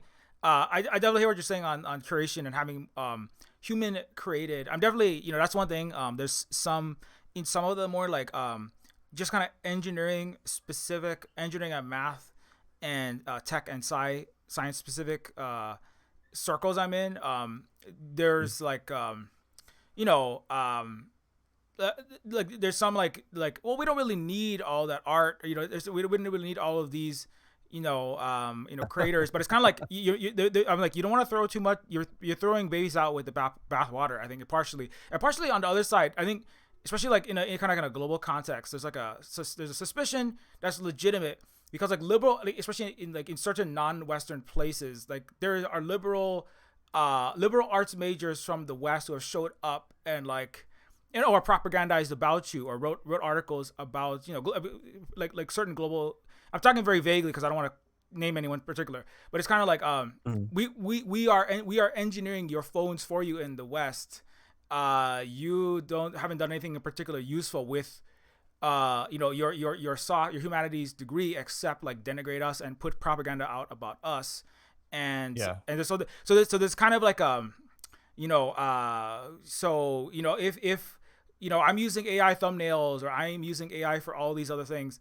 You weren't doing anything in particular useful for the world, and it's part of a lived experience where, you know, the engineers who have, you know, obviously East Asia is one of these places where they, you know, who have actually created the innards of Apple, Google, YouTube, and they get like disrespected by like somebody with like a, you know, with a liberal arts degree from, you know, Palo Alto being like, oh yeah, we're gonna make the edge of the phone round, and that's worth, you know, $200,000 of salary, and right, and it's, you know, it's kind of like you kind of need the people that can manufacture 2nm chips and keep the operating system going. That's very complicated, and so you can kind of see where like some people like they'll kind of go and you know, kind of like not hear a lot of the legitimate arguments when it comes to human created art. Which I, you know, anyway, so that's how I'm kind of going to doing a real roundabout responding to your question, but I do think, but as I said, that's one of the part where I'm like, okay, I understand what you're saying, but like we do want to have like it's a real, and I think that's a real problem. Even I'm kind of mentioning like, even if like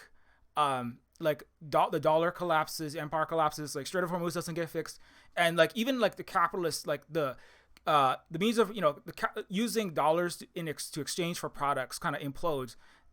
There's still like I'm not saying that capitalism is going to collapse tomorrow, but like there's still like attention economics, or there's competition for attention, and I almost feel like that's partially a thing. Like if I was an oligarch trillionaire, right, or there is one literally now. Neofeud 2 is a reality because Elon Musk is a spaceship company owning trillionaire. But like I would be thinking about like how can I control human behavior in general, even if the dollar collapses, right? And so trying to to dehumanize everything as much as possible and push people into kind of like algorithmic visibility competition, so that which will still exist even under like a socialist or communist or not, even in a non-capitalist world, people will still be competing over attention, and to push people away as much as people, you mentioned like constant nonstop bombardment of AI ads or use AI, right? And I think that's in part to, if you can condition the majority of humanity, right, the billions of people, into kind of just saying, yeah, no, we don't really need creativity. We don't need human intellect and artistic input. We can just order it up on demand. Then that's one way you can possibly subvert like a lot of human civilizational kind of assumptions. I'm trying to formulate a way to kind of describe this kind of like ideological this train of thought, this narrative that I've really been thinking a lot about, because it even comes from people that are communist or people that are self-described as communist, socialists, even all the global south. And I think like, I don't think it's like people are like wrong, because like I said, like if you have historical experiences, the real lived experiences, right? It's kind of like, like you can't unexperience those things, being betrayed by certain people, like seeing the LGBTQ plus flag in certain countries. It's not that you're against queer people, but like what has resulted from that when it's Western people coming into your global south country, right? So there's certain like lived experiences that can't be unlived, but also we don't want people to kind of kind of over calculate. So engineers to kind of throw out the baby with the bathwater when it comes to denigrating like human artists and creatives and entertainers, and also obviously in the other direction too. Like engineers and mathematicians and scientists do all like very important work, and it needs to be respected and remunerated. Obviously under socialism, under communism, when everybody is equally, all the labor is respected, and everyone has the material needs met, then the animosity between almost like the left and right hemispheres of the human global brain will not be so much. I'm not at war, but anyway, long story short, so coming back to what you're saying, I do really think that having more human created content, having more individual or having people that are connecting with each other, and like the value of one positive thing is the people. I think more people are what you're saying, like not going just to Twitter or YouTube or Facebook and looking at. I find myself less and less looking at what the algorithm is serving up on those platforms, and trying to okay, who do I know that like EJ and Luna? I know you guys. We've worked together. Who do you know? And like these kind of circles of human connection, and obviously like web links and things like that. Obviously, some people are just kind of retreating, in part like I'm done with the internet. I'm just like young generations, just all on VHS cassettes and CDs. Like Holly's younger brother is just doing lots of stuff, just like in the quote unquote meat space, or just like playing at real punk shows. And just like I'm getting CDs and DVDs and exchanging them. I'm off of all the internet, or most of it, and we know some people around here too that are also doing that, just because of how bad a lot of the platforms are getting. But I do think there's also a possibility for people to like have a digital equivalent with authentic, organic, human to human, facilitated by the copper and electrons, right, and the internet itself. I do think that's that there is something to that, and a lot of people are recognizing that. I mean, the reaction to the generative AI, because like what I just said is kind of like there's a simultaneous, jumping on the bandwagon, particularly of people that are more invested in business and people that are have business degrees, people that are still capitalists for some reason, and then there's simultaneously like a huge number of people, certainly in the U.S. Actually, weirdly, actually in the U.S. I would argue there's even more anti-AI backlash, in part because they're building data centers everywhere. It's just like taking over areas. Yeah. It's It's really unpopular. Every single study that exists, I haven't seen anything. I haven't seen anything to indicate that AI is popular with anybody except like management at like tech bro firms and stuff. Like it's nobody wants this stuff. It's like garbage that nobody asked for that's being shoved down everybody's throats, and nobody can afford to. It's bad. We were just trying to find a new hard drive. I have to, because we're running out of archive space for our hard drives, right? So I'm just trying to find like a 4 terabyte old fashioned HDD hard drive, right? Like the cheapest, slowest kind you can find. We drove around to and this is in Vietnam, we drove around to like 4 or 5 different computer stores, and nobody had anything bigger than 2 terabytes. And then the 2 terabyte hard drives were like, it was like crazy. It was like $80 or something for a crappy 2 terabyte hard drive. And this is just so that they can make a bunch of, I have to be careful because I don't want to fall into their own narrative. They don't actually, my belief, I can't prove this, but my belief is that they don't actually care about us like using chatbots. But what they do want to do is have like a panopticon AI driven surveillance state where, they can process the millions of hours of surveillance data that they have on like every person in the world, and I think that's what they're actually doing with all these data centers. But at any rate, for either end, I none of us want either of those things to happen. So. Yeah, it's there's some, even like the energy and the pollution that they're even talking in Hawaii. They're talking about on some of these islands. Yeah, we're like, we really don't want them. It's bad enough with the U.S. military and the occupation and the capitalist over development in various areas, and they want to build some talking about data centers here. So we're definitely the environmental there's so many reasons why that use of it is and the way that they're doing AI, certainly under U.S. capitalism, the kind of things that Grok these big tech companies are doing is absolutely it's just like the worst possible world. It's like basically it's like a I made this game Terminus Machina that was kind of like basically what's unfortunately what's currently happening, where giant AI automated paramilitaries kind of like try to wipe out anything left of Biden and Trump, and I don't think they're going to get away with it, but like they are definitely trying to kind of use it for the worst, like you said, kind of like the worst possible reasons to surveil everyone, military automation, and that kind of stuff. At the same time, like there is a problem. Like I think there are layers of problems. Like even if the energy, because there's other ways. If you think of it just as software and hardware, and there's ways to use it. That's not going to be as destructive. But we have to be careful. I was talking to Zilla about this recently, where we don't want to like outsource your intellect and your creativity too much to these things. In the same way that like you don't want it's more obvious, like you don't want like a first and second grader like using a calculator to do addition and subtraction, right? Because if they're not learning those core skills, once you get to algebra, then like you sometimes use a calculator when you start doing like long quadratic equations and stuff like that. But it's kind of like and it's even more, I think it's more important for people to have their own internal voice, their ability to critically think. Like there's right when people like outsource their inner their thought process. I mean, just even from a communist, as a dialectical cybernetics, right? I was like, the material condition of being that which is now in interacting with screens and computers, right, that can manufacture thoughts, right? Like if you outsource too much, right? Because obviously we always have a thinking assistant kind of cybernetic apparatus. Even a book is like you're externalizing a lot of what used to be memorized, and you're taking up large amounts of your gray matter, right? We have to memorize like hundreds of thousands of words in like a chance or in a non-written culture, right? And that dialectically changed people once there was writing, and and enabled certain things. It lessened certain kinds of memorization. I mean, it's probably not beneficial over the long run, but like if even like thought itself, like if we're trying to increase class consciousness, but people outsource consciousness itself, like to a large extent, right? Then how is it possible, right? You have to then you're transforming. I mean, I guess what I'm saying is, to a certain extent, we're always having prosthetics of memory and thinking. Even a calculator, like right, is assisting you with that. But like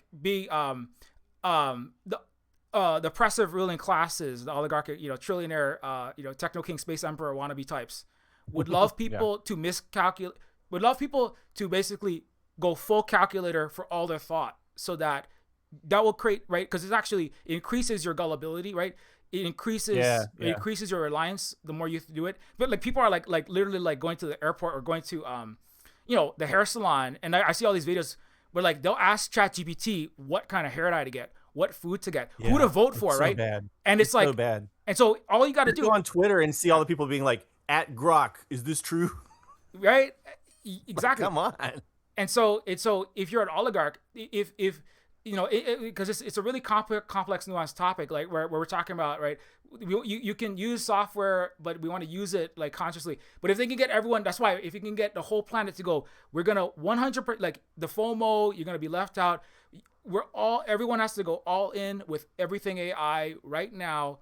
Because if they can get everyone to go all in with AI right now, right? Then when they say, okay, is capitalism good? Grok, is ChatGPT, is capitalism good? Then all they got to do is have Grok or ChatGPT say yes. And right, so whatever class, as like communist, socialist, as people trying to organize the working class, right? We don't want to like lobotomize any consciousness, including class consciousness, from the working class by like misusing these prosthetics of the mind. I guess that might have been the best sentence I've said all day, but I don't know. No, I'm trying. Perfect. It's perfectly put. I mean, and they are definitely trying to. Again, we were talking about this earlier as far as trying to build wedge divisions and stuff like that, intentionally dividing us. They're also intentionally trying to destroy any capacity for critical thinking, systemic thinking, having a depth in our knowledge, or asking certain questions, right? And these systems, these chatbot systems and everything, they're another thing that they're really great at is making people question truth and reality and severing us from truth and reality, because like nowadays, remember, like, okay, so during the Iran war, when the Iraq, I mean, arguably it's still going on, but when it first kicked off, remember Trump and everybody were saying that like all the crowds that were like supporting the resistance effort in Iran were like AI generated and shit. So like that's one way. That's just one of many ways in which they're trying to make us question reality through AI. And then they also do actually create fake AI crap and shove it down our throats. And so it's like they want to sever us off from like a materialist, objective, factual understanding of reality. They want us to question everything. They want us to feel untethered from reality. They want to throw us off of that base. And we're going to have to struggle really hard because it was already difficult before AI, because they already had like the Hollywood industry. They already owned the textbook printing presses and publishers and all that. They already own all these different means of information control. And now it's just gotten, it's just moved up to another stage of development, as we would say.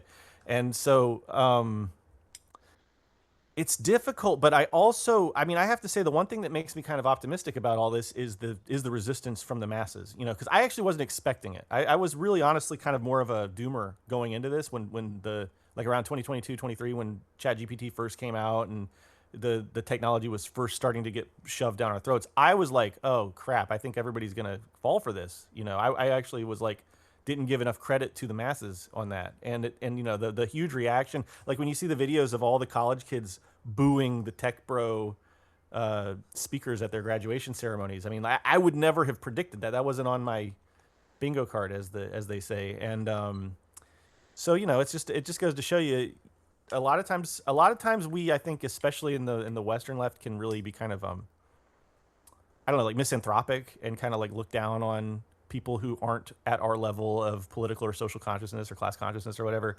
But really, I have fallen into it, and I think really people have sometimes they have better instincts than we give them credit for, and sometimes we need to leverage that more. Like right now, this is a really good opportunity for, again, like I was saying earlier, for us to build a human art movement.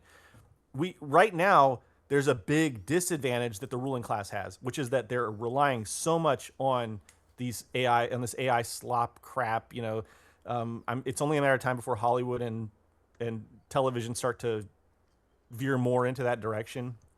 It's already happening and it will continue to happen.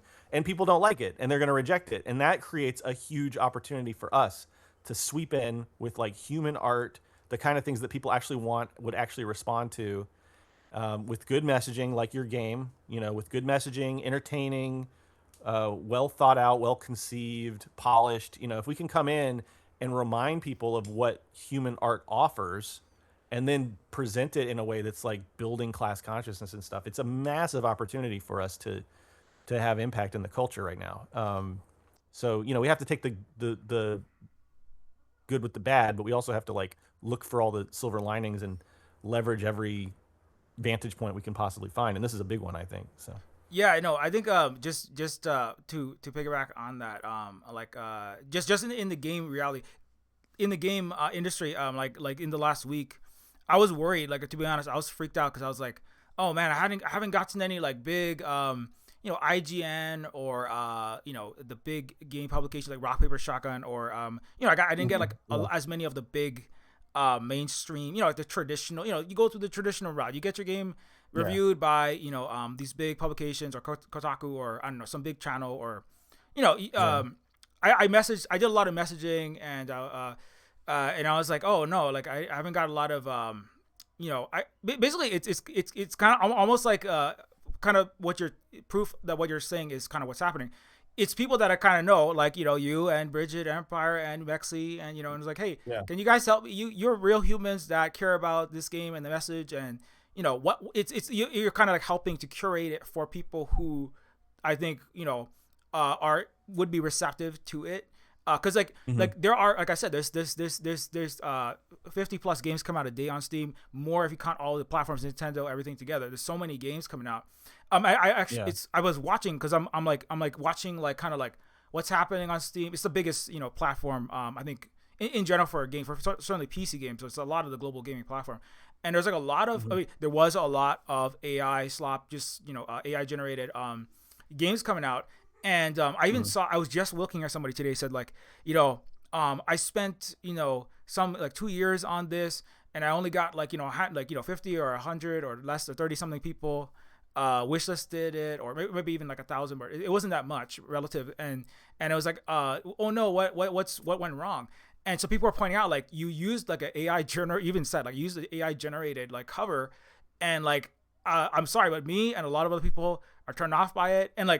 And so like a lot of those thousands of games, like people are even saying like I'm not even going to look at any of these new games coming out unless I can do basically what you said.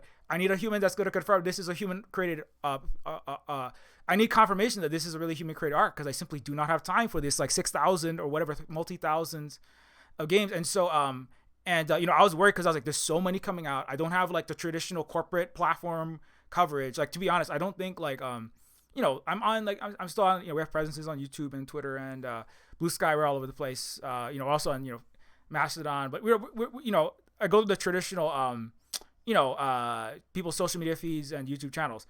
But like honestly, I think the most people have discovered the game, and I think like because like I said, it was way more successful. Like it's not millions of copies, but it's like we're not like worried that we're not making enough or we're not selling copies of it. But I think in part, it was successful because, I kind of focused on, well, for one thing, people know Silver Spook. We've been around, we do various, streams, historically we make games. We talk about how we make them. Like, it's not like, oh, Silver Spook, who is this? We're not super well known, but it's kind of like, we're like a known entity, like, Non-Compete, Luna Oi, Marceline, we like have presences, we have circles, in various places that people kind of know who we are, what we're about. You can't like AI generate Emerican Johnson. You know what I'm saying? You can't AI generate Silver Spook. You could try, but it's gonna be like really bad if people are gonna figure it out. Because people want that authenticity. People don't like. There was a Reddit post recently. I also went on Reddit. Socialist gaming on Reddit was one place where it really started blowing up. And there was a Reddit post. AI is trying to assault Reddit right now, but people are like, they're like saying like, if you are gonna, somebody was posting, here's the AI generated a Street Fighter character, and then the mod said, if you like, we don't need this because like the effort to create one of these things is like basically a Google search effort, and there's no value in that. It's not actually Street Fighter. It's an amalgamation of all these other artists' work. It's stolen, and so like it's kind of what you're saying, where like I think people are the masses and more of the population, especially as because another point that goes to that somebody's making on, I forget, somebody was making on Instagram was in order for AI to output art, it needs to consume human art, and when AI consumes its own art, it has the entropy, the snake eating its tail, devolution process, where it basically gets worse and worse and worse, like very quickly, and so they need a constant. They need the AI art generators need a constant influx of human output, and so so if humans like make it harder and just refuse to consume the AI output and get more wary of it and keep on going through these I'm not gonna just consume anything. I'm not gonna just click to generate a piece of art and sell it off, because even and like I said, even doing that, like everyone is telling, like people are saying, why is this not being successful? Well, partially because why is my game not successful? Like many people are saying that stop using AI art, and then the good thing was, I think at least some of them were saying, okay, I'm gonna actually try to make an actual game instead of doing that, because long story short, I think like from what I see, what you said, where curation, human curation, human to human art is definitely becoming, it's getting more and more out of, it's gaining a greater and greater premium like all the time, and I think that's partially why like I'm not as freaked out as I was maybe like a week and a half ago when I was like, oh no, I'm screwed, like Silver Spoon Games is going to shut down. It's like, no, what do you call it? Faith in humanity restored. Doomerism, Doomerism ended. Yeah. Yeah. Yeah, right. Well, I don't know if no, one of the things we talk about a lot on our channels, Luna and I both, is anti-doomerism, because it's like we use the framework of revolutionary optimism, which we get from folks like Ho Chi Minh and Fred Hampton, a lot of folks like that, which is this recognition. So revolutionary optimism can be distinguished from regular, what Ho Chi Minh calls blind optimism, in the sense that, a lot of forms of optimism, blind optimism, they're just like, okay, everything's gonna be fine, and there's no there's nothing more to it than that. Just trust that everything will be fine and everything will be fine. And that's not what revolutionary optimism is. Revolutionary optimism recognizes that things are not fine. We understand very deeply the horrors of this world and the political economic basis for those horrors, right? We're not trying to say like, oh, everything's fine, everything's definitely going to be fine. But what we do is we look at the world, we understand the problems, and then we do the very best we can in the conditions that we have right now to improve things. And we trust that it is possible for human beings collectively to make changes in society. And we study the history of development of human society to see how people can work those changes into society, right? So there's I think Chinese socialists have a really good metaphor for kind of the work of revolution and revolutionary optimism, which is that, we know where we are right now. They use the metaphor of crossing a river, okay? So it's like you're trying to cross a river and you like walk across it and you can't see all the stones and stuff on the bottom. You just have to feel your way across the river by like taking one step at a time and feeling for the stones with your feet, right? So you know where you are on one bank, and you know where you want to be on the other bank. That's that's revolution, liberation, right? So what we have to do is slowly, gradually, steadily progress across the river, feeling ourselves forward one step at a time, finding out where we can and cannot step through practice, right? And that is the revolutionary optimist is the person that trusts that we can make it across this river, even if we don't know exactly how we get from here to there. And even if it's a very wide river and there's going to be a lot of hazards between here and there, we know where we want to go. That's the basis of revolutionary optimism, is knowing where we want to go and knowing that it is not just possible, but if you study the objective basis of capitalism and imperialism and colonialism, all these things, this is all built on sand. It's all inherently contradictory to such a great extent that it can't possibly last forever. It will collapse, right? So then the question is, will it collapse in such a way that we are all, as Marx said, collectively ruined, right? Because, in the Communist Manifesto, it says the two options are either we have revolution and we get rid of class society, we get rid of all these systems of oppression, or we face collective ruin, all the classes together. So it's kind of like a fancier way of the saying the socialism or barbarism, socialism or Armageddon meme, So yeah. So anyway, and by the way, it's like the other way I look at it is, why be a doomer? Like even if we are whatever, doomed to collective ruin or whatever, I'm not gonna go down without a fight. I'm at least gonna try to get as much justice as I possibly can before we all go down together. You know what I mean? But I don't think that we're doomed. I do know, I recognize that climate change is very real and a huge problem. That's an understatement to say that it's just a problem. I mean, it's a catastrophic, right? I recognize that, and I know that in a lot of ways the damage has already been done in a way that's not reversible within our lifetimes, right? But does that mean that we should just give up and just let them make things even worse and let them do even more damage? I mean, that's nonsensical to me.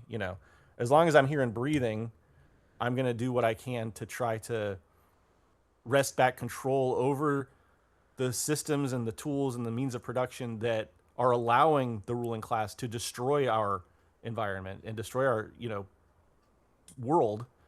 And yeah, I mean, and the other, and I guess the very last thing I would say, this just comes up a lot in my comments. I don't know. A lot of people are feeling very doomery right now. The other thing is that, okay, if none of that has convinced you and you still want to be a doomer, then, and I mean this sincerely, I'm not saying this, I'm not trying to be a jerk or anything like that. Sincerely, just be quiet about it. Why do you have to go around and try to ruin the morale and the spirits of people who are trying to make things better, and trying to make things better for you, by the way? We're trying to make your life better, whether you like it or not. So if you don't like people who are trying to engage in revolution and that sort of thing, and you think that we're doomed to failure, and you think that we're all, then just let us just stop being a wrecker. Let us try.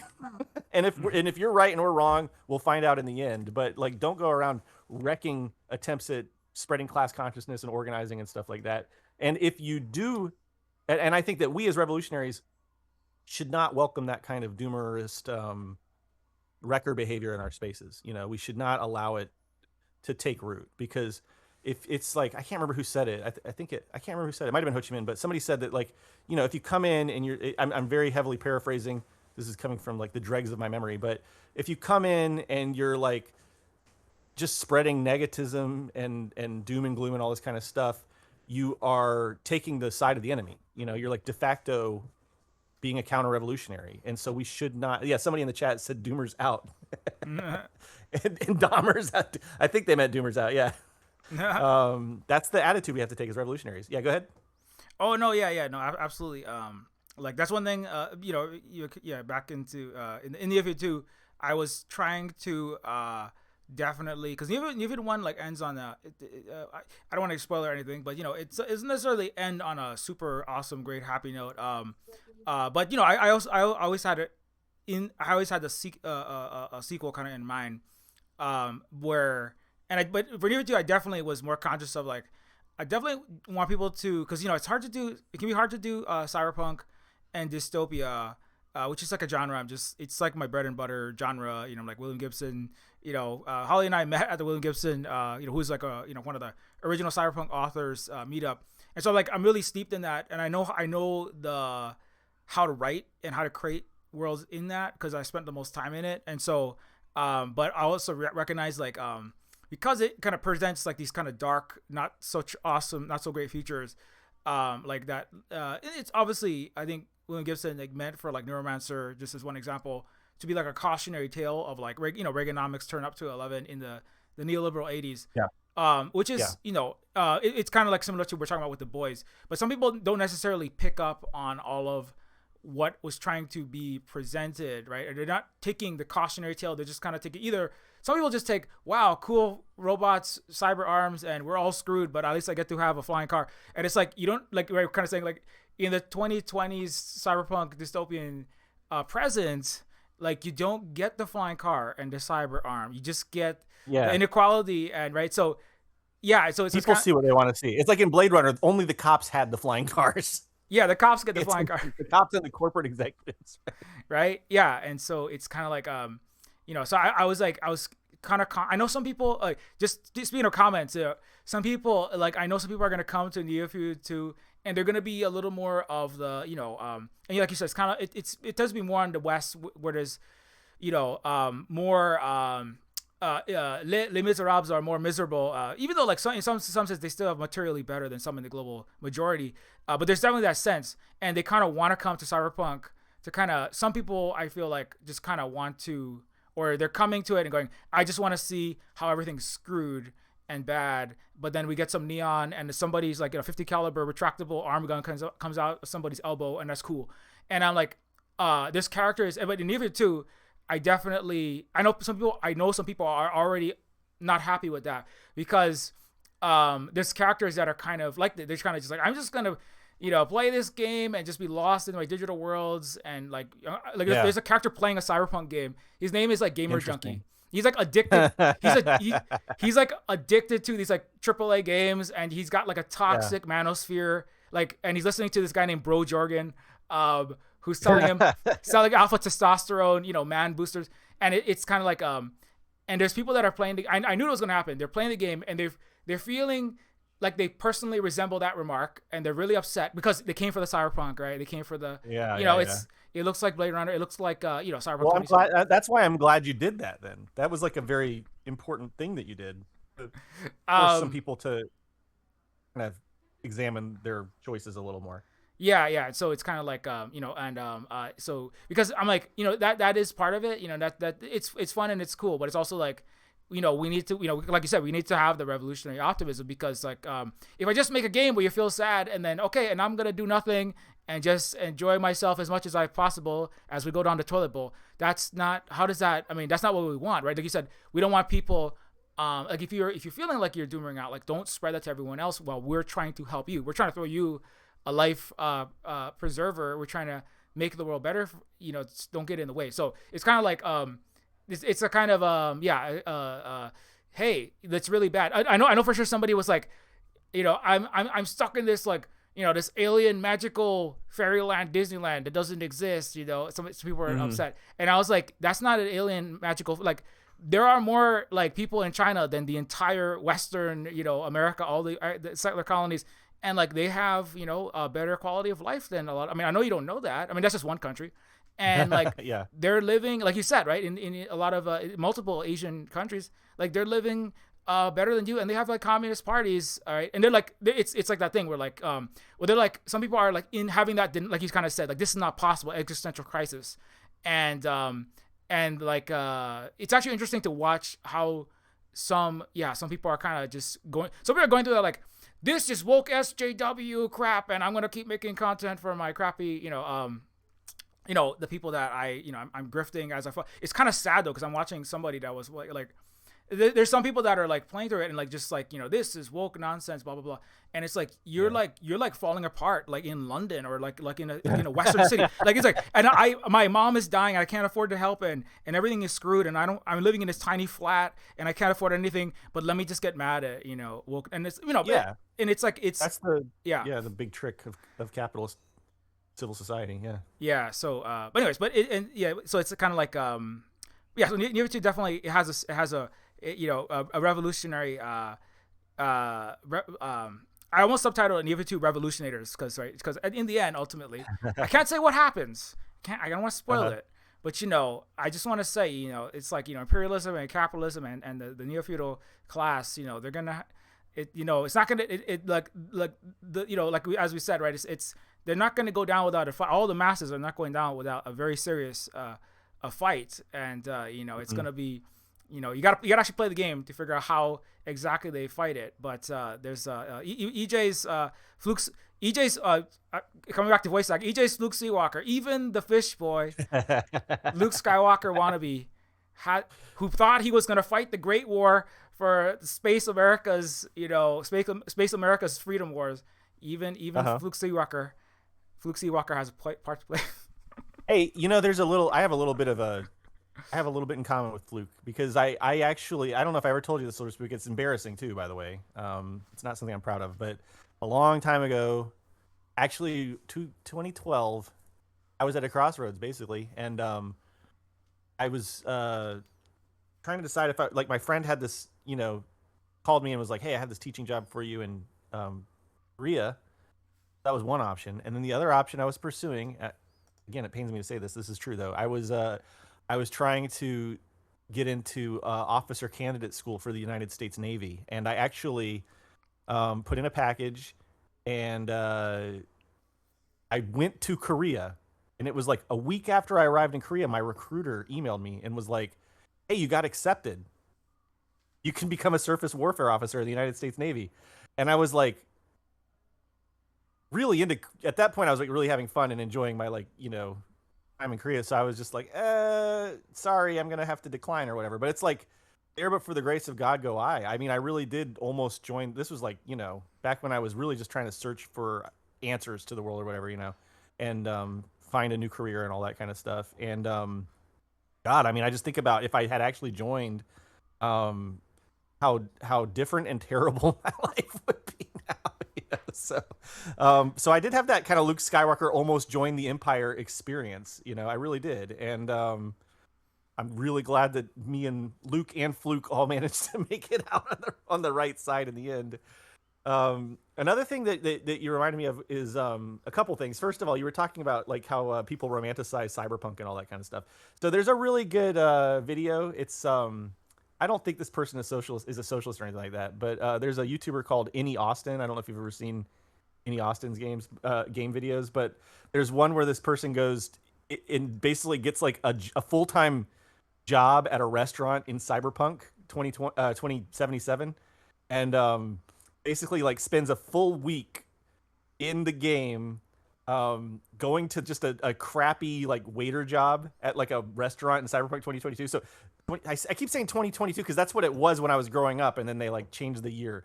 Oh So, yeah, you're old enough to remember that, right? yeah, So, yeah. anyway, yeah.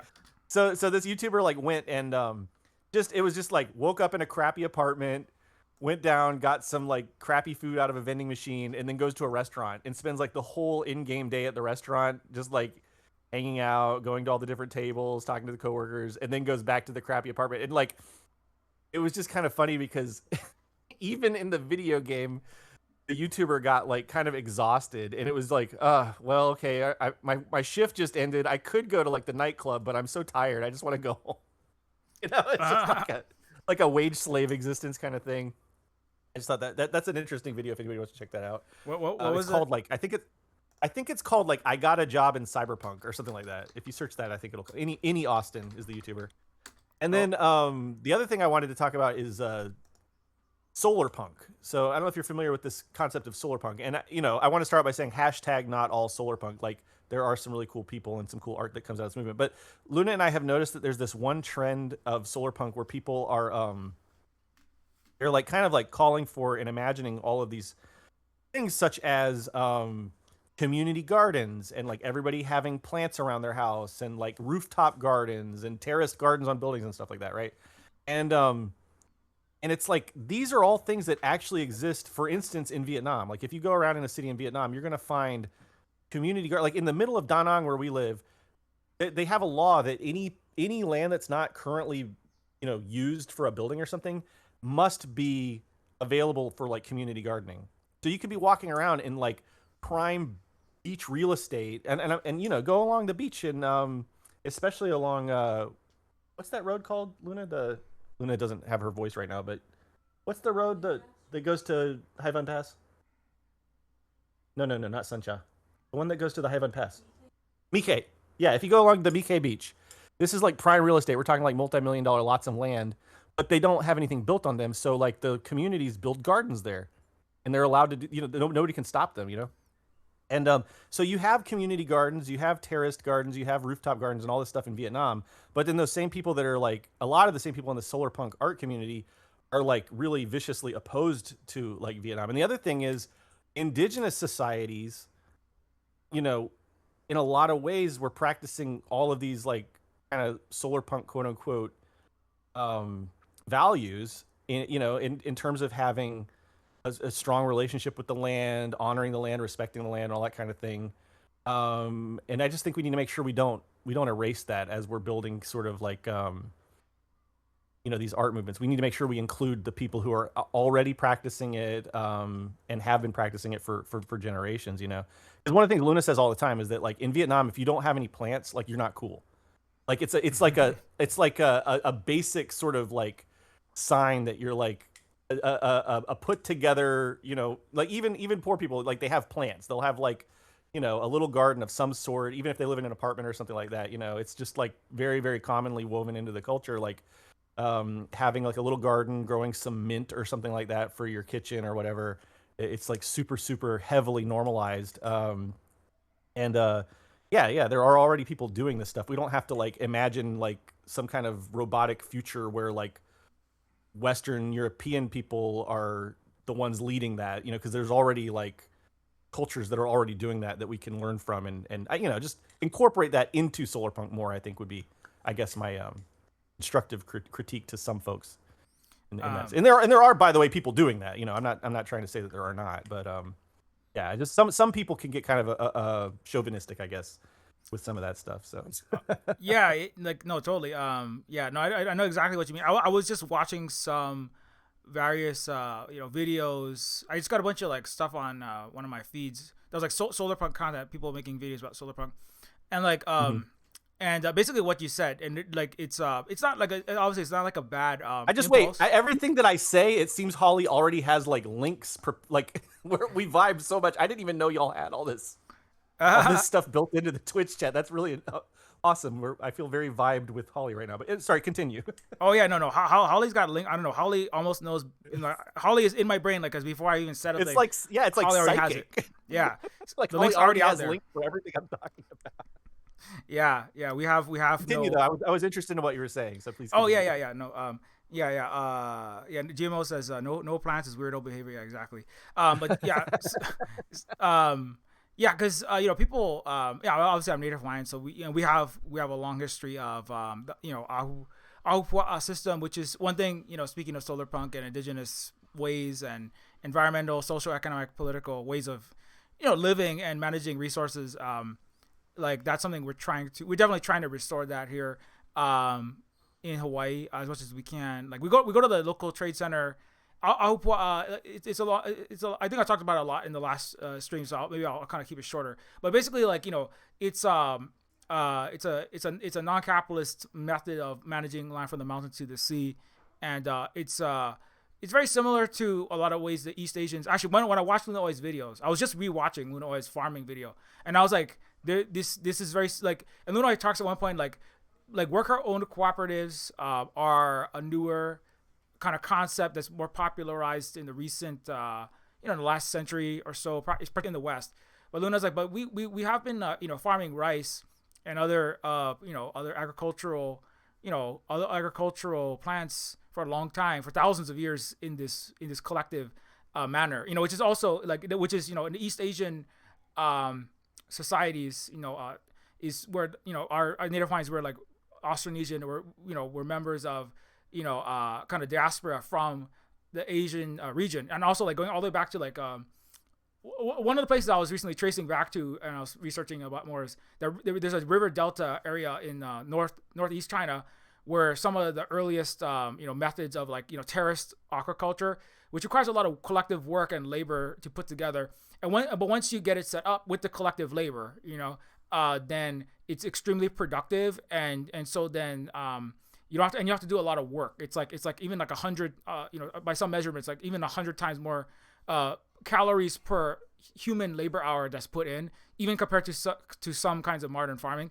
And so that kind of like in the system we have in Hawaii, which is like it's terrace aquaculture, but instead of rice, it's like flooded, gravity fed, like maximally productive like wetland agricultural product with certain kinds of like crustaceans and fish like in between. When we grow kalo, a taro, instead of rice, and like that's like one of the. It's just like one historical system that it's actually if you add up ASEAN, the Pacific peoples and East Asia, like China and that whole region, it's like 70% of the world's population that's been living that way. Actually, that's where the majority of humanity. I mean, and that's not even counting like Turtle Island, like native people in America, Central and South America, and or Africa. So anyway, long story short, so that like there's all that. There's like thousands of years of human culture there, and technology. That's I talked about this a lot with you last time. So like for sure, there's a lot to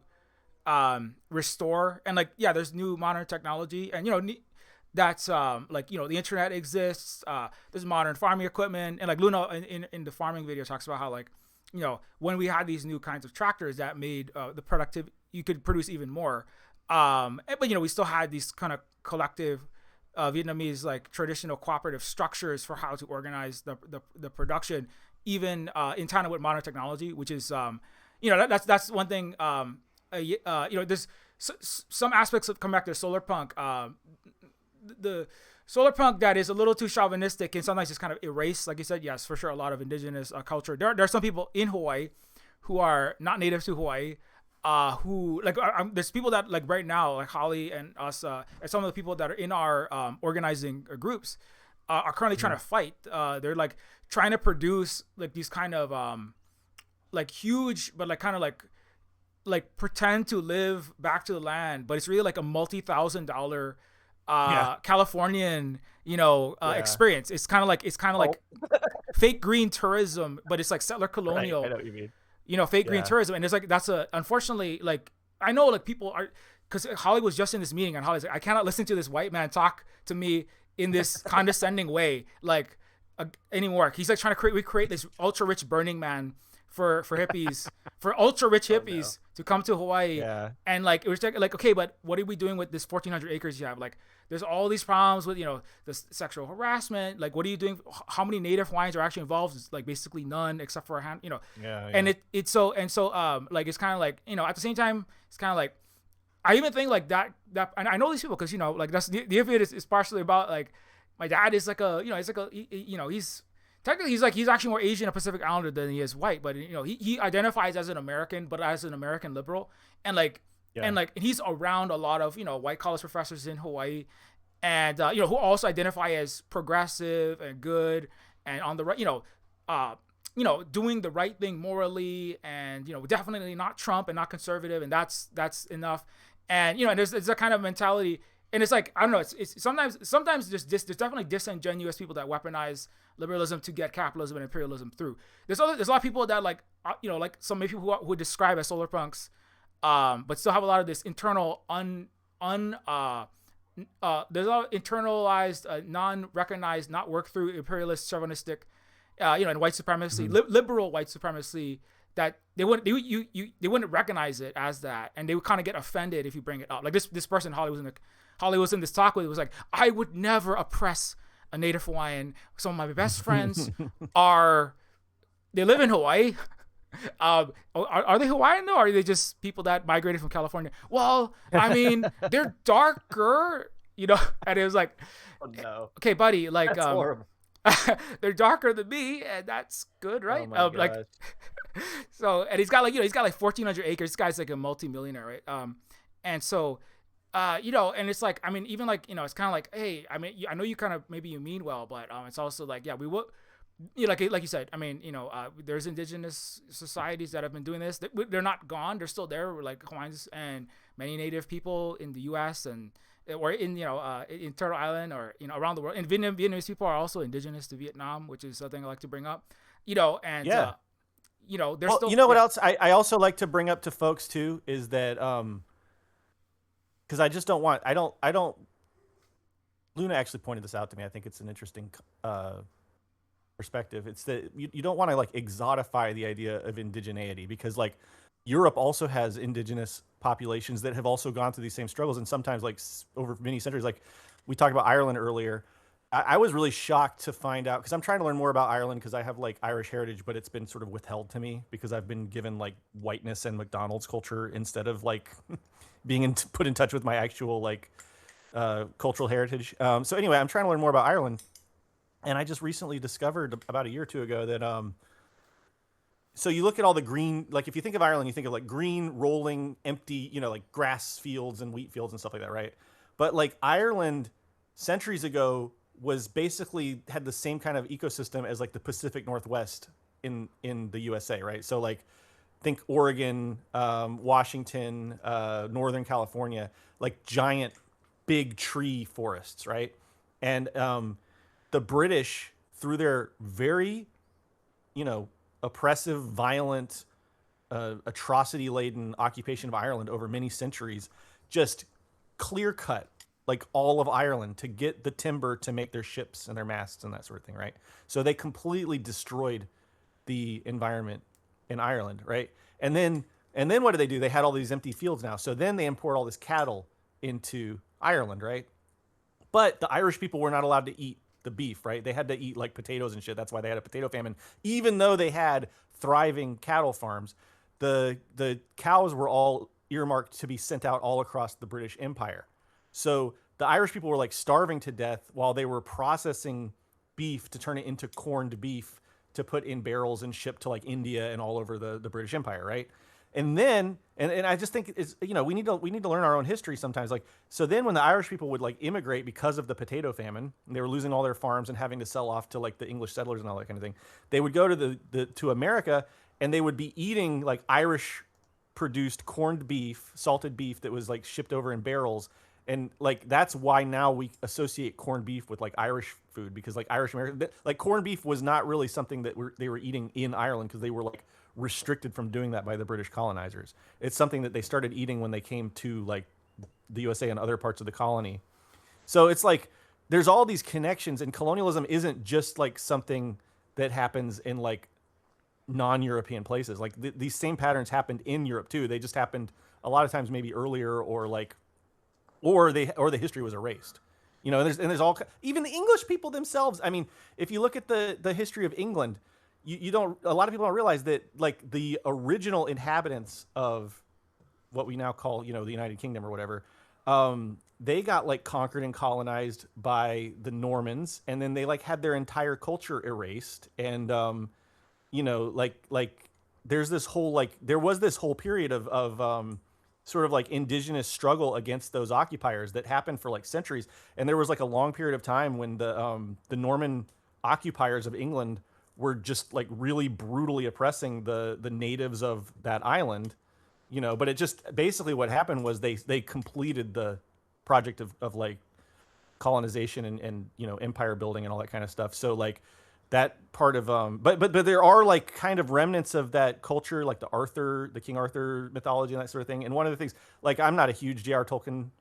I don't think J.R. Tolkien was great politically. Of course, I enjoy I have fun reading the stories and watching the movies and stuff like that. But I think politically he had a lot of problems. But one of the things he was trying to do with the Lord of the Rings trilogy was like restore some sort of like English mythology. I mean, I think that obviously politically I would prefer they adopt a different mythology for themselves. But yeah, the point is just that like this stuff is not like Luna pointed out to me, and it made me kind of shift my perspective a little bit, that we don't want to think of indigeneity as something that like only other people have. And I'm talking to my fellow white folks right now when I say this. It's like, Europe also had processes of colonization and cultural erasure and cultural destruction and ecological destruction and all this kind of stuff.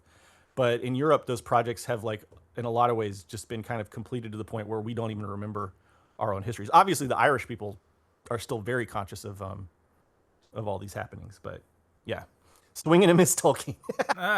Swing and a miss Tolkien. Well, Yeah. don't make all. Yeah, it's he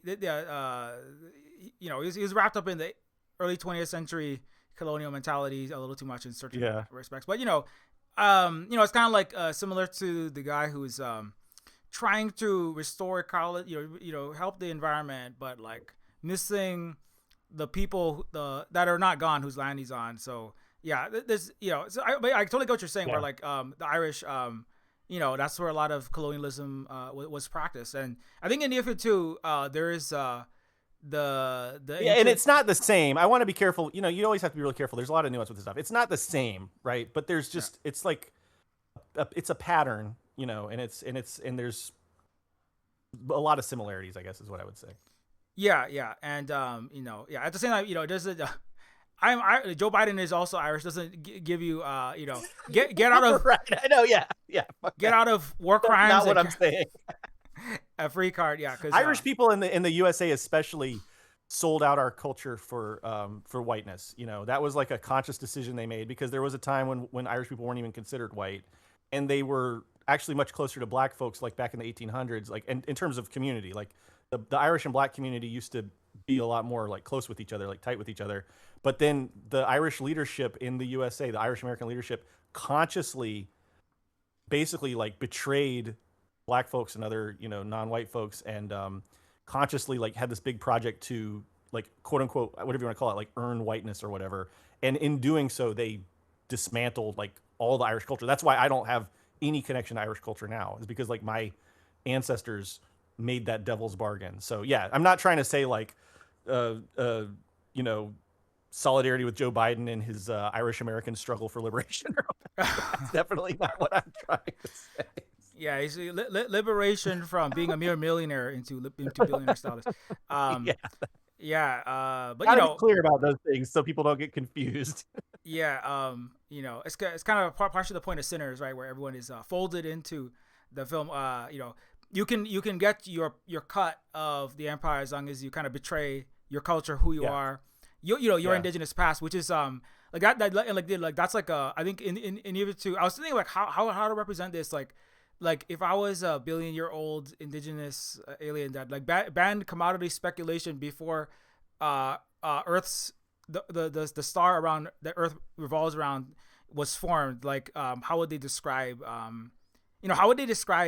Americans or the British Empire or these people that are, because in Neofeud they're kind of travel the worst of the imperialists and capitalists and white supremacy kind of like gets on ships and they spread it to the whole galaxy. So so they kind of describe them as I mean, like as you said, like there's series of ways that humans like behave towards each other, and like at various times, the Irish or even in Hawaiians, over our history, there are those who, especially in more recent history, chose to side with a horrible imperialist power for personal benefit, sometimes for survival, which it makes it difficult to always like blame individuals for this, but at the same time, it's a thing that it's a human process that unfortunately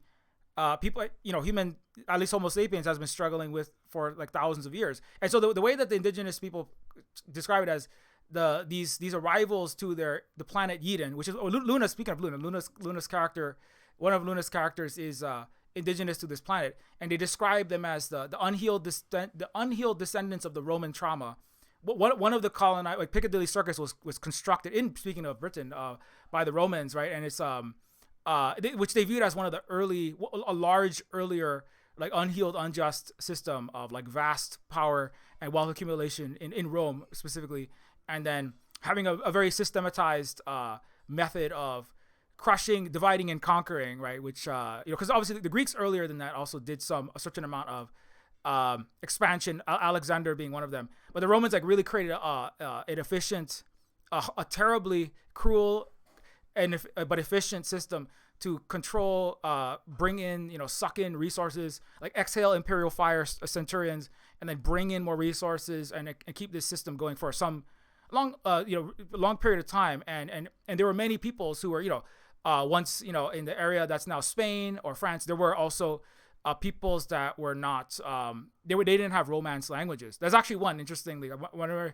our friends used to come on, was from Spain, and it's like, he brought up, the history of the Basque. The Basque. Where one of the world's largest speaking of socialism, worker-owned cooperatives, the Mondragon is from. Yeah. And in part is because, the Basque, how this history, they have a non-Romance language that's many thousands of years old, because they were never fully colonized in that 2,000 year ago era. And the Romans tried. I remember like they sent they tried to bring back the Basque leadership to Rome. You try to kill, use a conservative, like it's basically a color revolution or assassination overthrow their system, right, and install a Roman system. But the Basque ended up assassinating the Romans, and eventually they just gave up.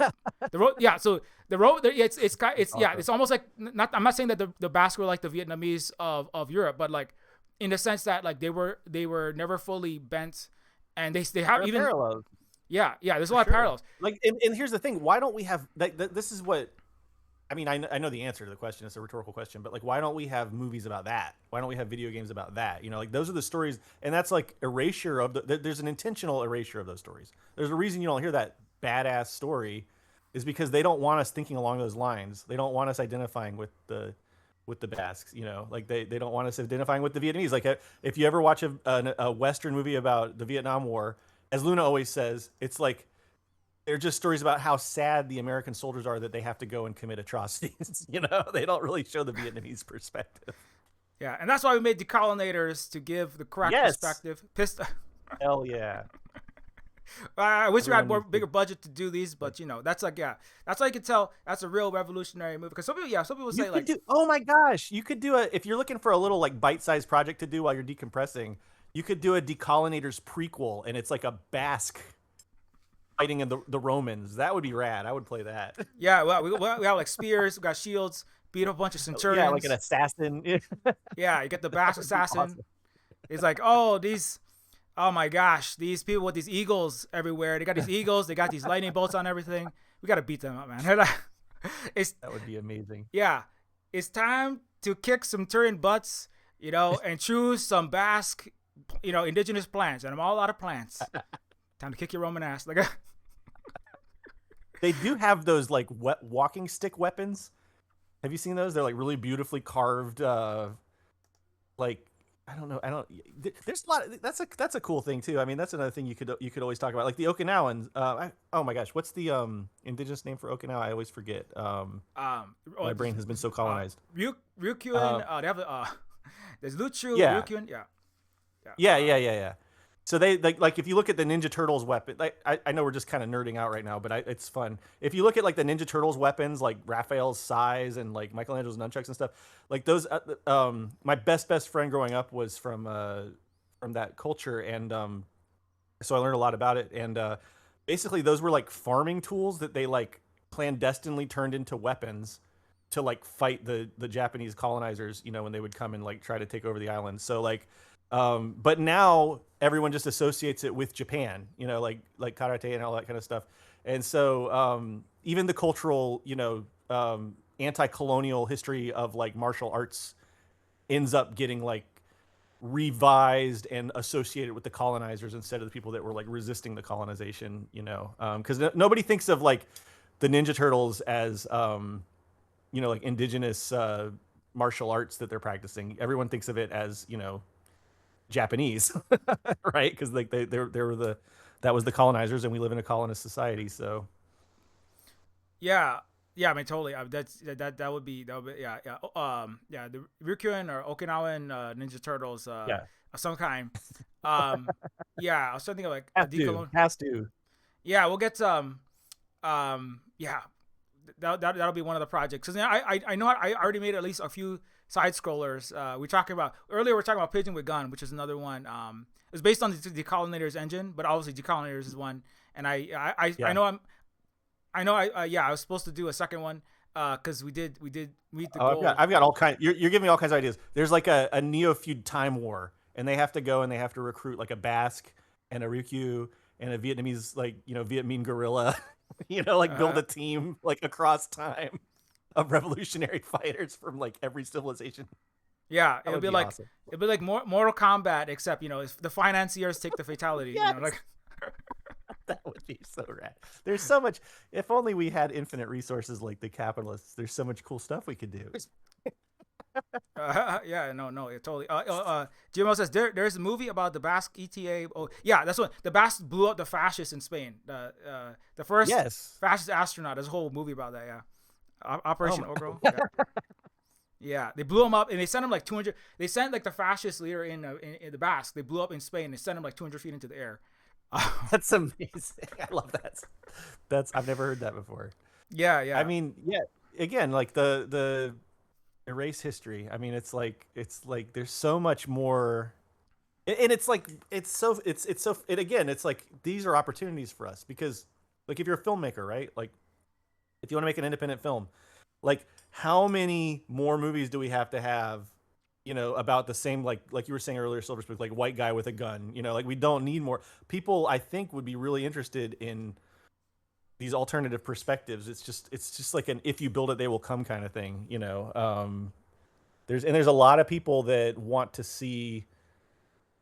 to get in touch with, I think, our real authentic, like, okay, we're all I'm kind of talking around what I'm trying to say, but I think what I'm trying to say is a lot of us, and I'm talking again to my fellow white folks here, like, I think that we're all searching for something, and like that's how a lot of people get drawn into like fascism and white chauvinism and all this shit, because we are like untethered from any sort of authentic culture, right? Because like especially in the US, we just have like freaking like literally the culture I grew up in was like Saturday morning cartoons, McDonald's, going to Chuck E. Cheese's. Like that was what we had for in the place of culture. I had a little tiny amount of I guess you could say more authentic culture because I grew up in the South. So we had some stuff that was like, grits and eggs and barbecue and stuff. But even that is like stuff that we sort of appropriated from like indigenous people and black folks and all that. You know what I mean? So like I didn't really have any connection to like real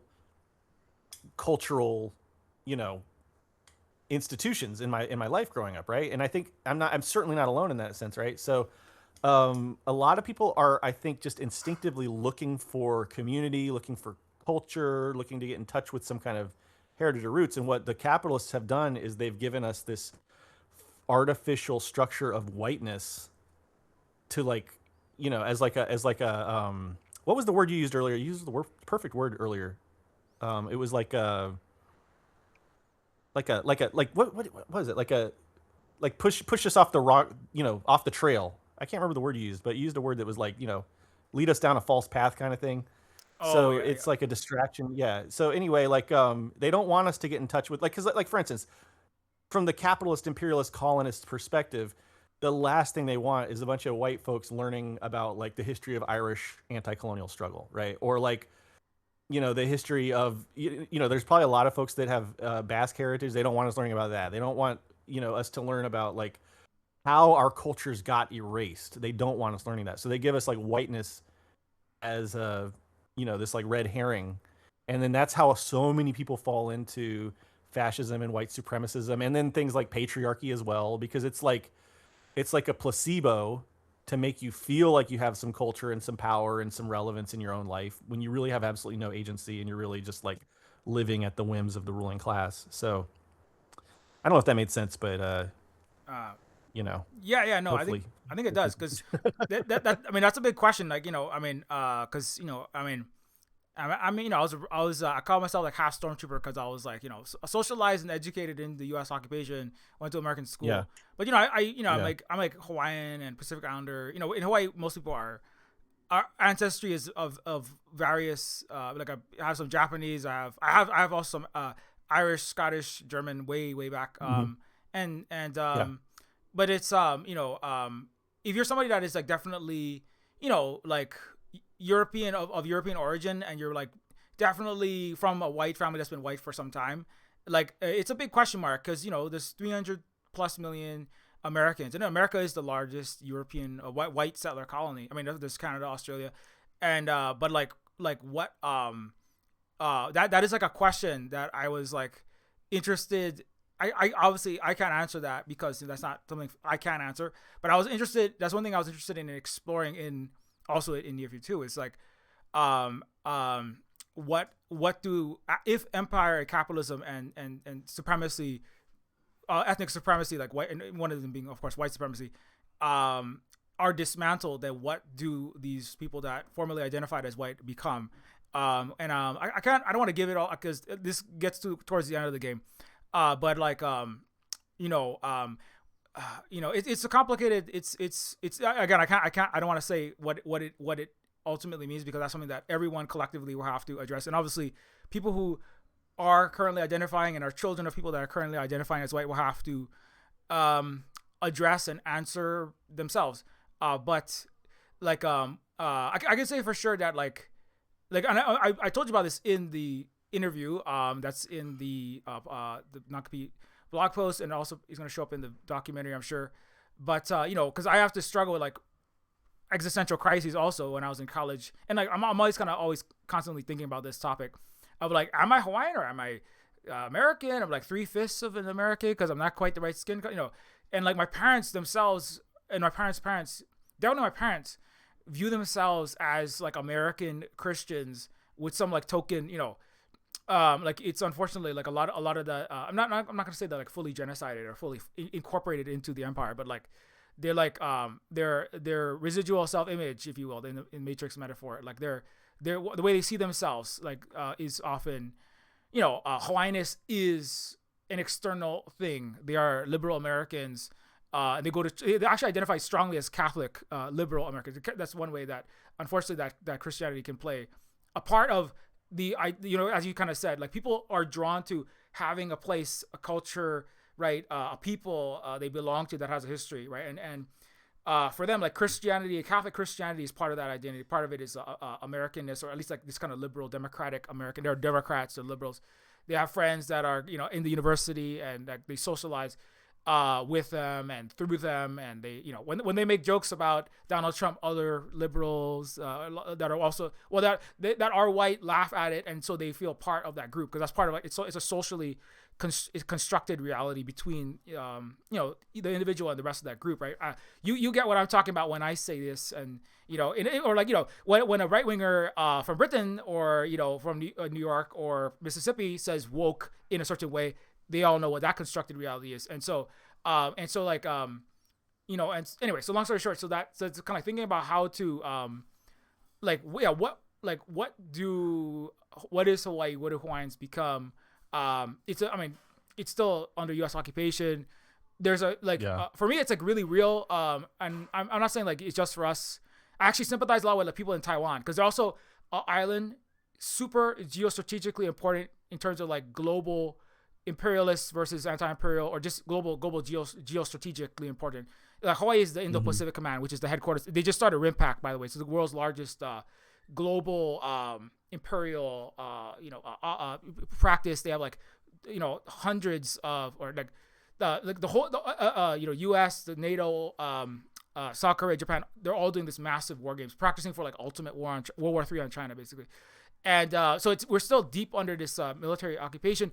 But there's also like we're always like kind of like flipping between multiple, like talking about being between worlds. Like you go outside, you'll be at the mall, and you'll see like Hawaiian, Japanese, all different people, all like surrounded by all these military recruiters. There's American flags everywhere.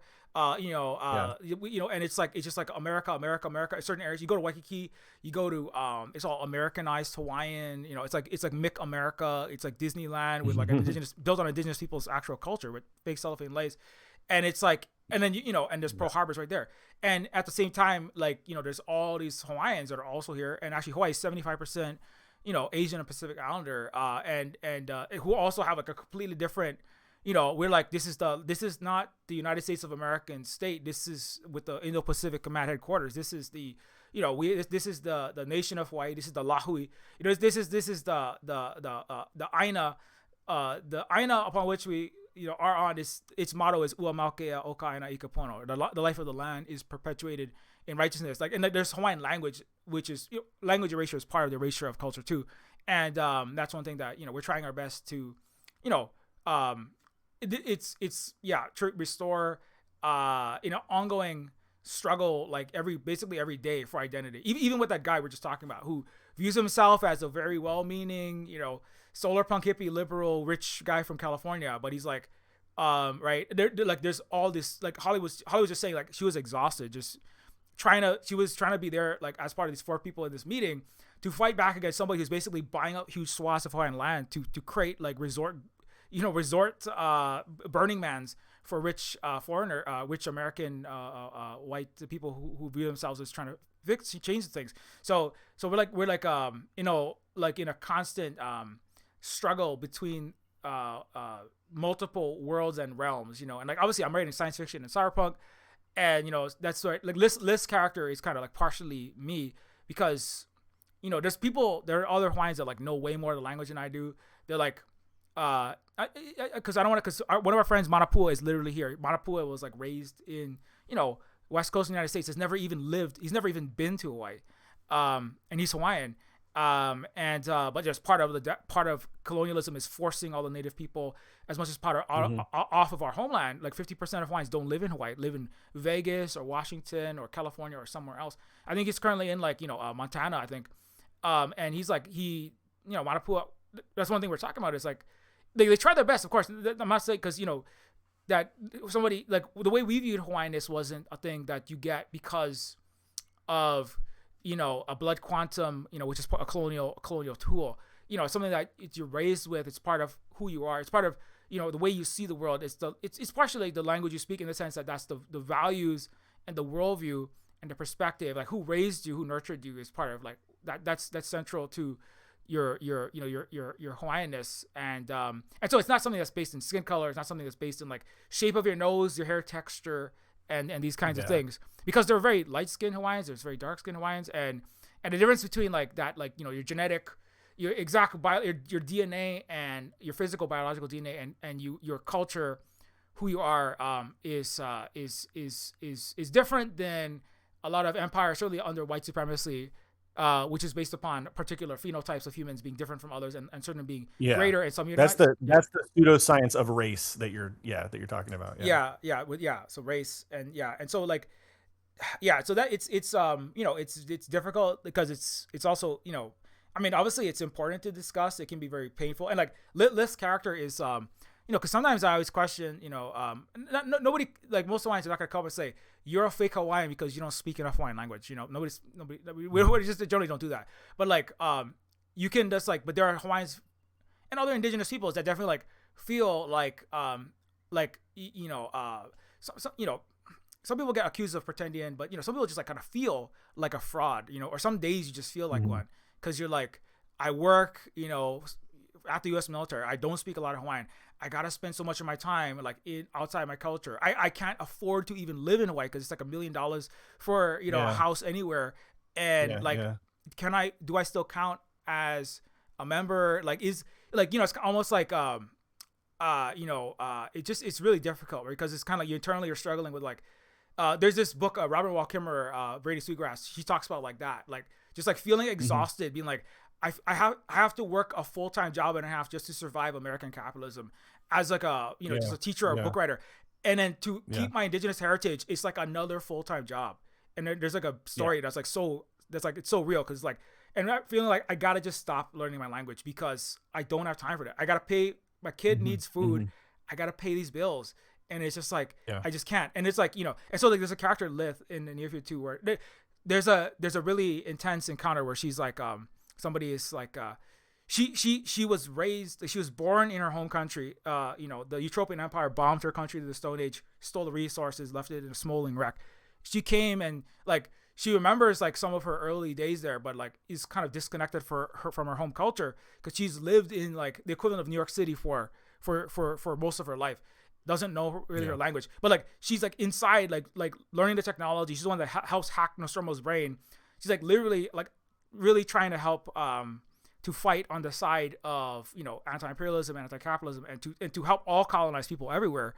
But then at one point, like somebody who is raised in her culture, accuses her, like speaks to her, she doesn't understand, right? But he's really upset because one of his fellow native Sindarian people, that's the Sindarian is their people, just got beaten to a pulp just for being Sindarian.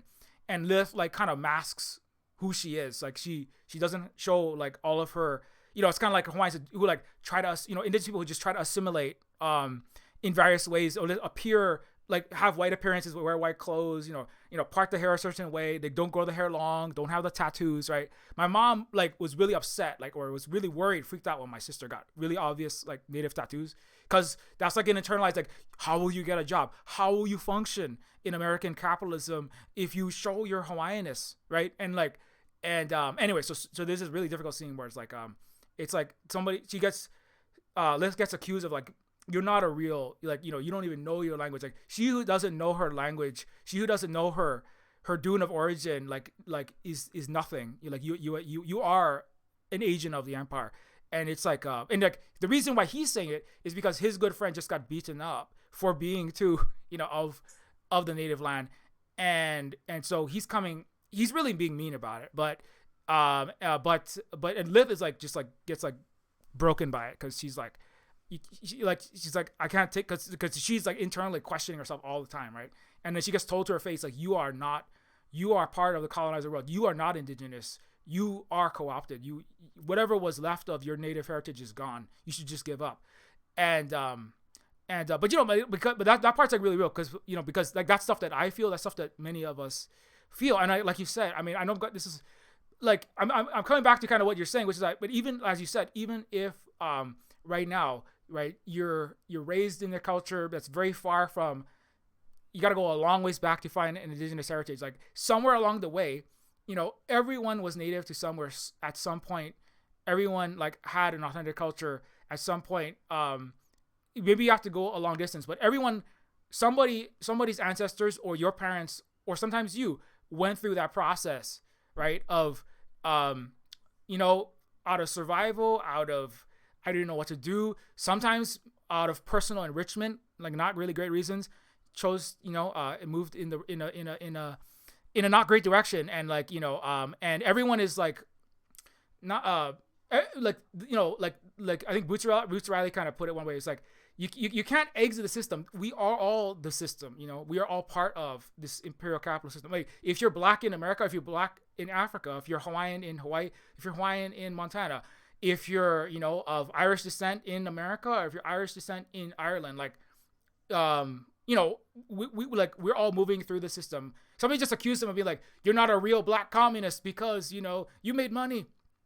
And it's like, where it's that thing where like, we're, like, could we make better decisions? Could I personally make better decisions? Should I just give Neofeud 2 away for free? But like, how am I going to freaking eat, So I would love, I'd love to live in like a world where there doesn't exist capitalist empires and white supremacy, and people like being forced, or people being pushed to like make decisions to like give up on their own indigeneity and language, or feeling like they need to just so the kids can eat. It's so fucked up, right? When you think of it like that. But like, I think that's, but like, it's kind of like we want, like, ultimately, I was watching somebody play, I think it was Bitter Shark. There's a bunch of native people. That was really interesting because I was watching this other streamer play that scene, and there's all these reactions. There's a Malaysian, there was like an African person. I'm pretty sure there was at least black, I think, in America. But there's global South people watching it, and everybody had like a different take. My family kind of did what, some of my people did what Liz did. I can see why he said the things that he said, like accusing her of being fake, right? And like, but like also like, people have to survive first. If people don't survive, how, they can't do anything. Like how could Liz even help? How could she do anything to help? Because she says like, without me, literally she helps to defeat imperialists in a literal proxy war. Like she actually literally helps to do that. And if she hadn't made all these like terrible decisions to kind of like mask her heritage more than she had wanted to, or to like fit in certain ways, she wouldn't have been able to contribute what she did. And so anyway, long story short, I know that's really long, but that's kind of one of the things I wanted to touch on. That's one of the most serious bits of the game, is like, and there's not really an answer in that. It's just like, I just wanted to acknowledge that, like, what EJ is talking about, and like those struggles are really complicated. Everyone's like working through them in various ways. Holly's trying to, because Holly's actually Russian. If you get way back into Holly's grandpa, Holly's great grandpa is like from Russia, and like came over because of anti-imperialist, pro-communist reasons. But that has all been masked for generations to survive. Yeah. To survive in the U.S. and Canada, or they're in Canada, but and like secretly hid Vietnam War. People who were protesting Vietnam War secretly did all these things, but like in various ways assimilated into North American capitalist reality, and in various ways didn't. But anyways, that's not my story to tell. I shouldn't be telling the whole story. But long story short, this got super intense. I'm sorry to do therapy on the stream, but yeah. No, I've been riveted. Yeah, Holly says I'm just gonna read this. My great grandfather was born in Russia, and his wife's parents were as well, as far as Holly knows. So yeah, and yeah, and and like was one thing I was one other dovetail into Luna and all where this comes to. Luna and Revolutionary Thought and several other people are doing a Half the Sky podcast, and I know like Revolutionary Thought also is somebody like whose family also kind of had to bury the Russian heritage to assimilate. Yeah. They talk about that a lot. That's going to be a great podcast, by the way. Half the Sky. Everyone check that out. It's on. They already have an Instagram, and I'm not an expert on podcasts, but it'll be coming out wherever you can find podcasts. Like all the usual suspect places. And I think they're gonna have a website or something eventually. So they're working on all that kind of stuff. But it's gonna be great. It's got Jen from How the Red Was Won, and Ray from Pearl's Pod is also on it. Of course, Mary with Revolutionary Thought, and Lillian with what's it called? Luna. What's Lily's thing called? No, the Lily's specific thing. Lillian? Revolutionary Lit or something? Workers Lit. Sorry. Lenore. I'm sorry. Lenore with Workers Lit. I haven't met Lenore yet. So anyway, yeah, some very cool folks involved with that. And I definitely recommend everyone check it out. I haven't gotten to listen to an episode myself. I have like listened through the door sometimes to Luna recording them. I haven't been privy to the actual episodes yet. So I'm also looking forward to listening to it for the first time. But speaking of Luna, she is here. She does say hello. She has lost her voice. So she can't speak, which I think is the same thing that happened last time. So I think, again, there's some kind of weird CIA Ray attack or something going on here. But I think I'm probably going to take her out and get her some medicine and that kind of stuff now. So I probably have to run, but it has been very fun. And I just want to remind everybody, if you haven't checked out Neofeud 2 already, you get it. How much time is left on the clock before the discount is up? Oh, it's probably about like 15 hours. So you got less than a day. Hours. Time's running out. So it's been a lot of fun working on it, and I can't wait to work on Neofeud 3. But for now, everybody needs to download and play Neofeud 2. And yeah, I'm excited. I hope that you get a ton more downloads and purchases, and I hope folks will support it, because we really need more of this kind of revolutionary gaming material on in our civilization, so we can keep pushing the culture forward towards revolution. Hey, thanks so much for obviously voice acting in the game, helping us with the promotion and visibility. Everybody, obviously you should already be, but go follow EJ all over the place, and also Luna, doing amazing work in various ways to push the revolution forward. Absolutely. And if you want to, I'm not logged into Twitch right now, but I do recommend. So on our channel, it's probably gonna be on Luna's channel, I think, but we're gonna be putting out it'll be both of our channels through the collaboration function on YouTube. But anyway, we're putting together a little interview documentary kind of thing, talking about the behind the scenes stuff on Neofeud 2 and in the Neofeud series.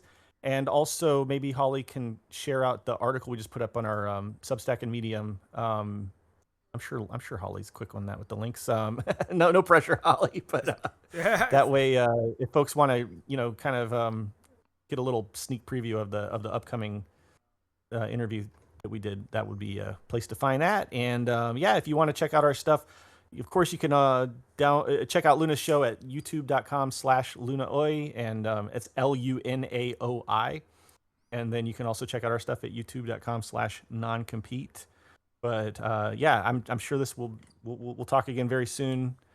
And thank you for having us again. Congratulations. I know it's been a heck of a journey getting here, and I'm very proud of you for getting past the finish line. And I hope everybody will please support Silver Spook Games in putting out more of this radical content. It's very exciting. Yeah. Hey, Basque, Vietnam, Mortal Kombat. Neofeud 3 coming soon. Let's go. Put it all in the idea hat. Yeah, we gotta save it. We gotta save those. Yeah, absolutely. Exactly. Yeah. Anyways, thanks a lot, Luna. Sorry, Luna, you can't speak. I just want thanks for being. Yeah, she's sorry too. Next time, third time's a try. Yeah, a charm. Third time's a charm. we're gonna take down this CIA sickness spray. We're gonna do it. Yeah. I know, for real. Yeah. But yeah, we'll talk to you soon. And thank you so much again for having us. Thank you, Holly, for being the radical brain behind it all. And we'll talk to you very soon. All right. Have a good rest of your day, EJ and Luna. Yeah. You too. Bye-bye. Okay, bye. Okay. Okay.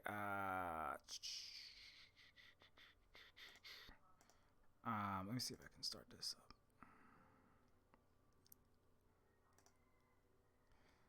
Let me see if this works.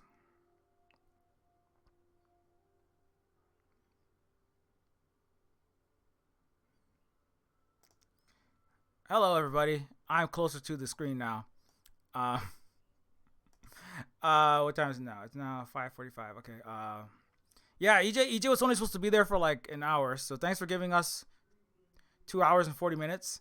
So basically 3 hours. So thanks a lot to EJ for that. Good to talk to him.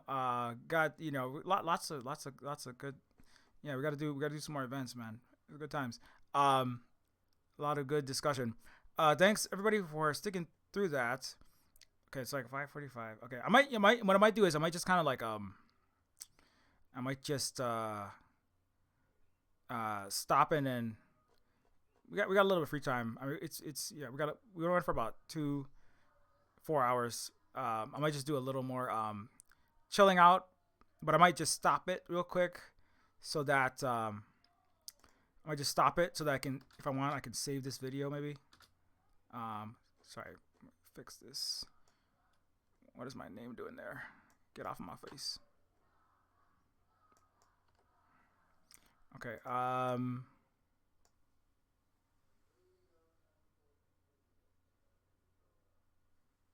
That makes sense. Okay, so I'm gonna stop it, and then we'll restart it, and then like we started at like 10. We started like 10 to like 11:45. So we're gonna end a little earlier, but I just want to we'll count this as like the end part where we kind of hang out, but not gonna be having any more guests as far as I know. So this will be the after party, and I'm gonna play some games, just trying to chill out. Okay, I'll be right back after I stop this video.